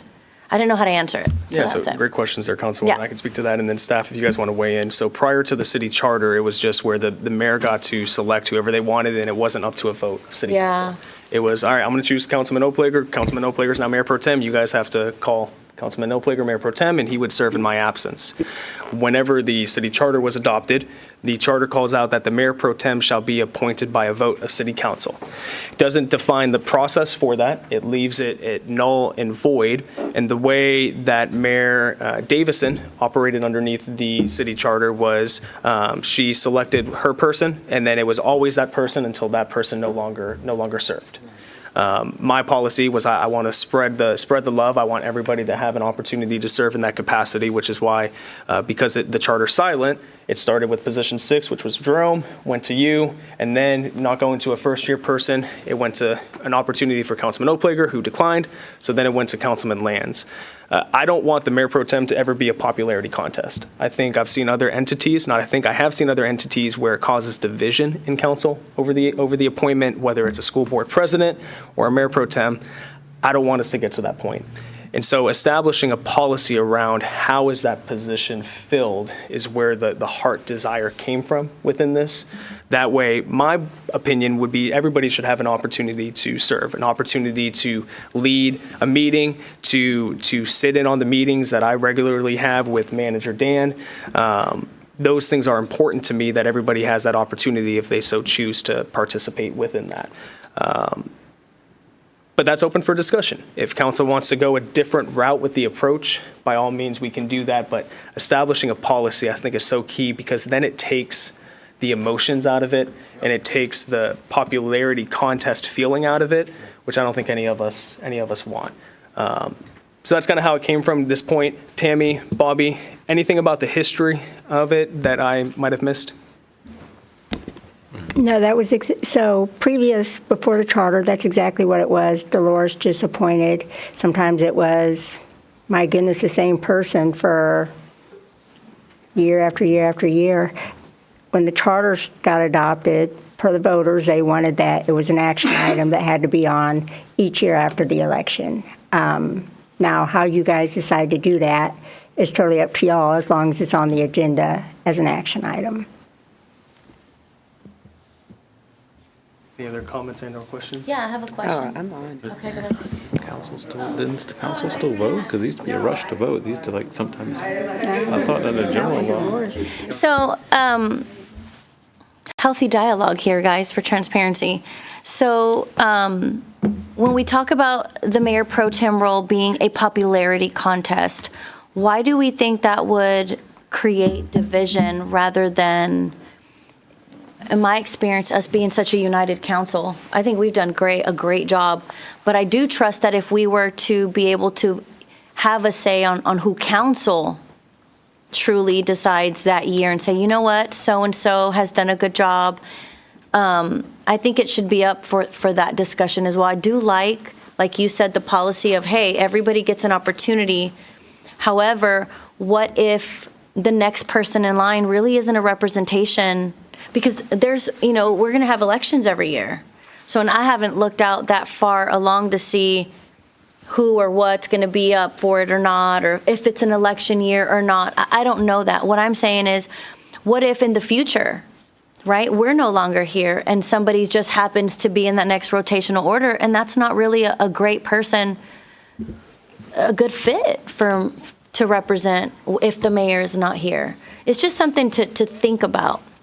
I do like the policy because it gives us something to look forward to, but I don't want to discount the fact that somebody may, just because of the position, and then they're not showing up to meetings, they're not really out there in the community, and they get the title and really not do the work. Does that make sense? Yeah, absolutely. To that point, it still would require a majority vote according to our city charter by city council. So let's say there's a whole new council here in the future, and Bob is just a jerk, hasn't made friends with anyone, is just rude, is a misogynist, is racist, is a sexist, whatever. Whoa. Whatever. Let's just say whatever. And he gets elected. And council's like, we don't want that person, but it would technically be Bob's term next. Council does not have to vote to appoint that person. So this does not remove the charter-defined responsibility that council has to vote whoever that mayor pro tem is. Okay. This would just say who is up next. There was an entity that I saw recently that, quite frankly, it divided a very divisive route. And it's caused a lot of emotional turmoil within that governmental entity because it played out the way that it played out.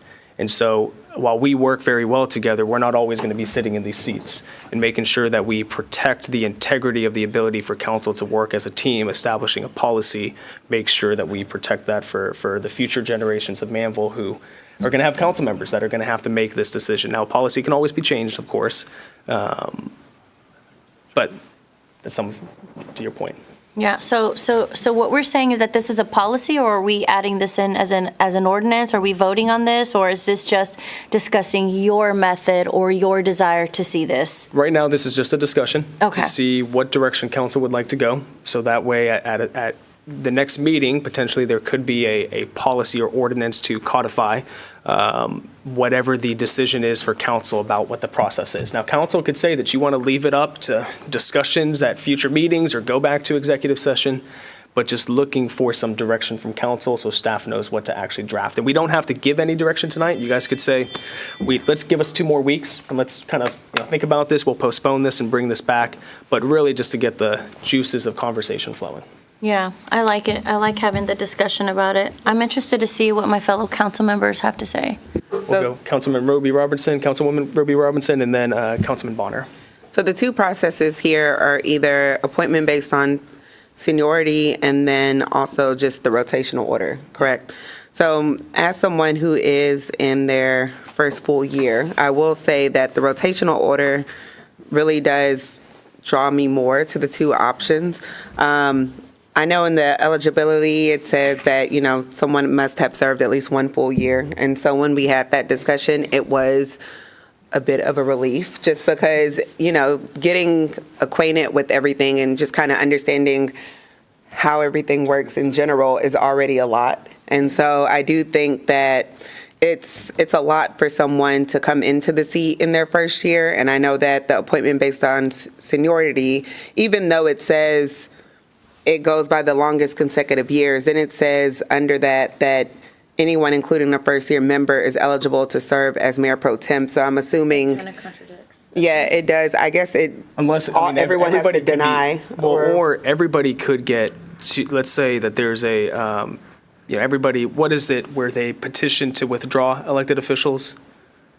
What would that Recall? be? A recall. Let's say the community recalls every single elected official, the mayor, all council members, and then elects all new people into the positions. Well, then everybody would be year 1.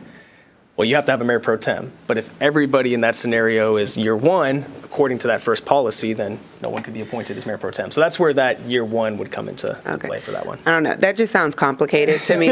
And I just think I like the rotational order. I appreciate that. And maybe there's a third option out there that you guys can think about that would work good. Certainly open to any ideas. Councilman Bonner, we can do rock, paper, scissors, see who wins. No, I kind of see the mayor pro tem as an additional way. I see it as a training opportunity. I think it's good that everybody on council learn how to conduct the business of the city. You don't always get that if you're not leading a meeting.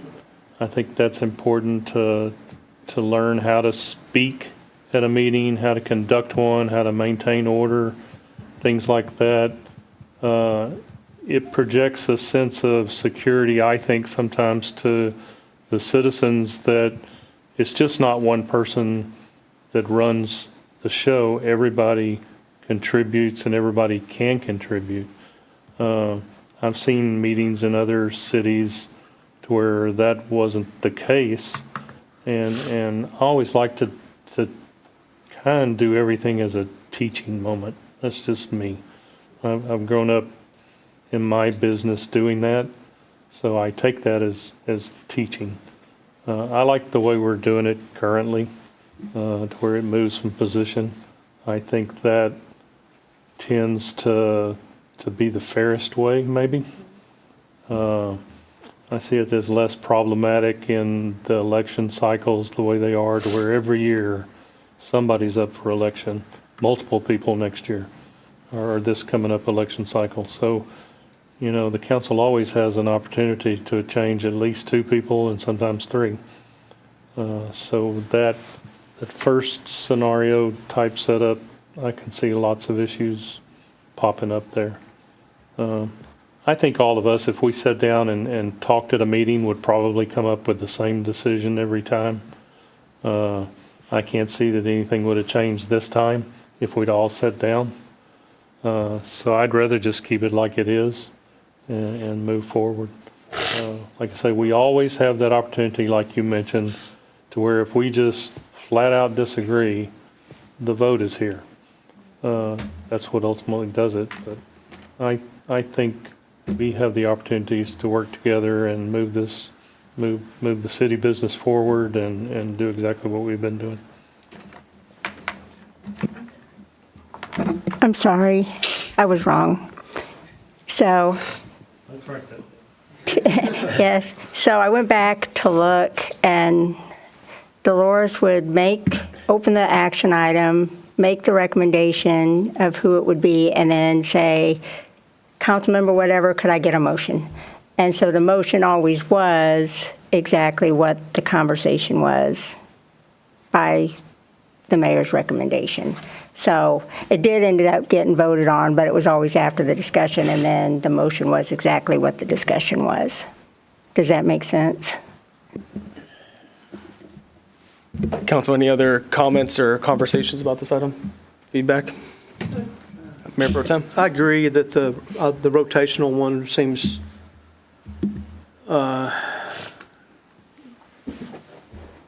it's not the best choice to me. Of course, you get to, if you're in that position and you were just, elected in, of course, like we do as now, is you skip that person because they don't have 1 year in the position, so they would be skipped out of that positional, choice. But I like the current way as well. All right, thank you, Mayor Pro Tem. Well, do we want to make an action, or is council ready to move forward with this? Are you guys wanting to postpone or take no action? What would you guys like to do here? So is it something we take? It's a consideration of possible action to direct staff. So if we want to see staff move forward with something, then it would take a motion and a vote to do that. Or if we're wanting more time to think about it, or, we like it being very informal and we just do that each time. It's open to consideration. We could always tweak it when the staff puts it together, Mhm.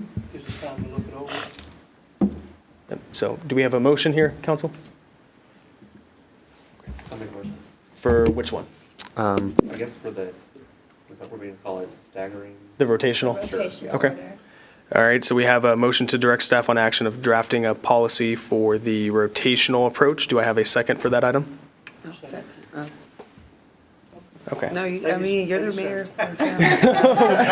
We'll give that one to the councilwoman. All those in favor? Newbies. All those opposed, motion passes unanimously 7-0. Thank you, council. Thank you for your consideration of this, and I appreciate your openness to discussing it and making sure we just establish consistency moving forward. It means a Now when lot. people ask us. Now you can point to the policy. and be like, this is why. That's it. There you go. I love We were it. picked. Yep, Harry's happy. He said, there's the process. There's the process. All right, now we'll go to mayor and council comments. Any council comments? I've got one. Okay, we'll go Councilman Bonner, then we'll go Councilwoman Sarmiento.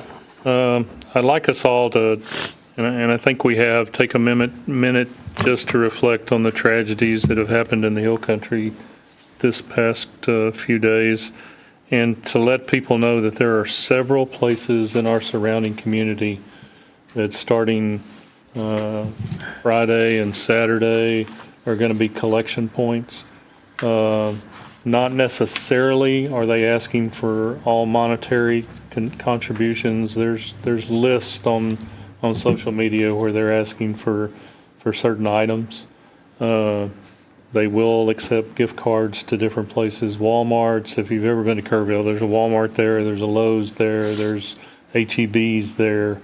Having been there roughly about 6 weeks ago and staying at one of the RV parks that was involved in this, I can feel real strongly about the tragedy that happened, because going there for the past 10 years, 1 time, 2 times, 3 times a year, working at the Lions camp up there, it's a small, tight-knit community. And there's been a lot of tragedy, not only in Kerrville, but other places up and down the river. And I just want people to stop and think. There's people suffering right now with loss of family and children, people suffering with loss of things, and those things can be replaced. But if you've ever been flooded, that's something that just sticks with you. I can't imagine the thought of losing a child or a family relative, but I have lost things, and that sticks with you. So there's some chaos there too. But if you do have the opportunity to go by one of these sites and gather up some things and make some donations, I strongly urge you to do that, and I think you'll be blessed by doing it. Thank you, Councilman. Mayor Pro Tem. Yes, my wife Carla, it's a friend of a friend, but there's through that friendship association, their daughter's missing from the camp, and so it's a little too close when a friend of a friend, has that situation. And I have another friend that has property on the Guadalupe, and they got wiped out. So it is a tragedy. Please keep us updated about the child of your friend of a friend. Councilwoman? That's kind of what I had for my remarks tonight. Was I'm going to try not to break down and cry, but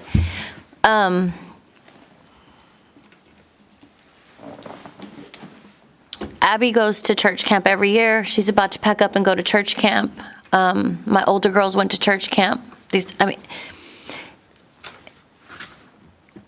I just want us to acknowledge it. I didn't want us to come in here and just have business as usual.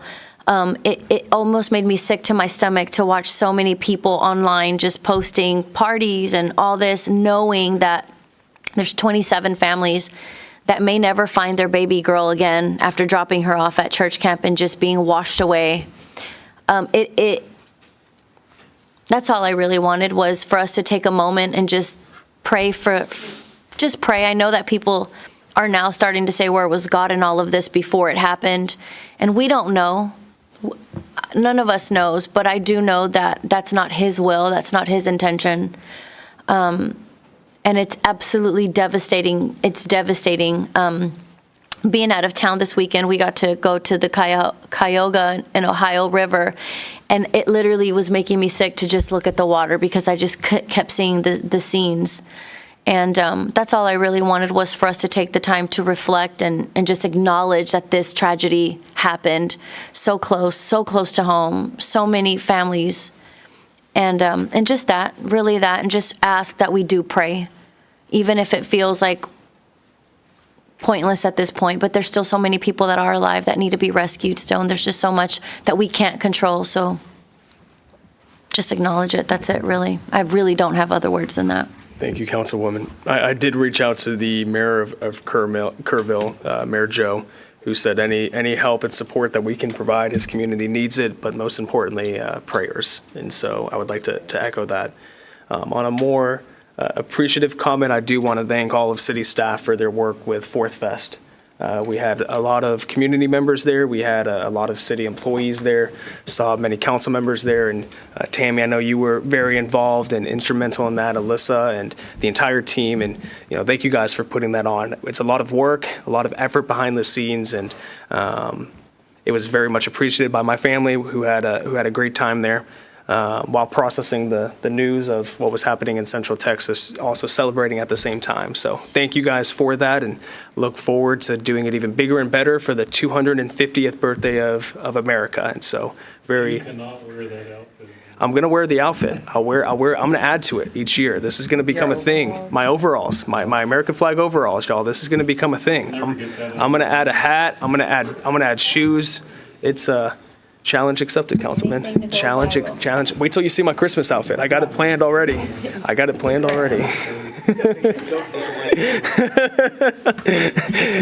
When Manager Dan, when he saw me, he just started to crack up laughing. It was. I thought those were tears.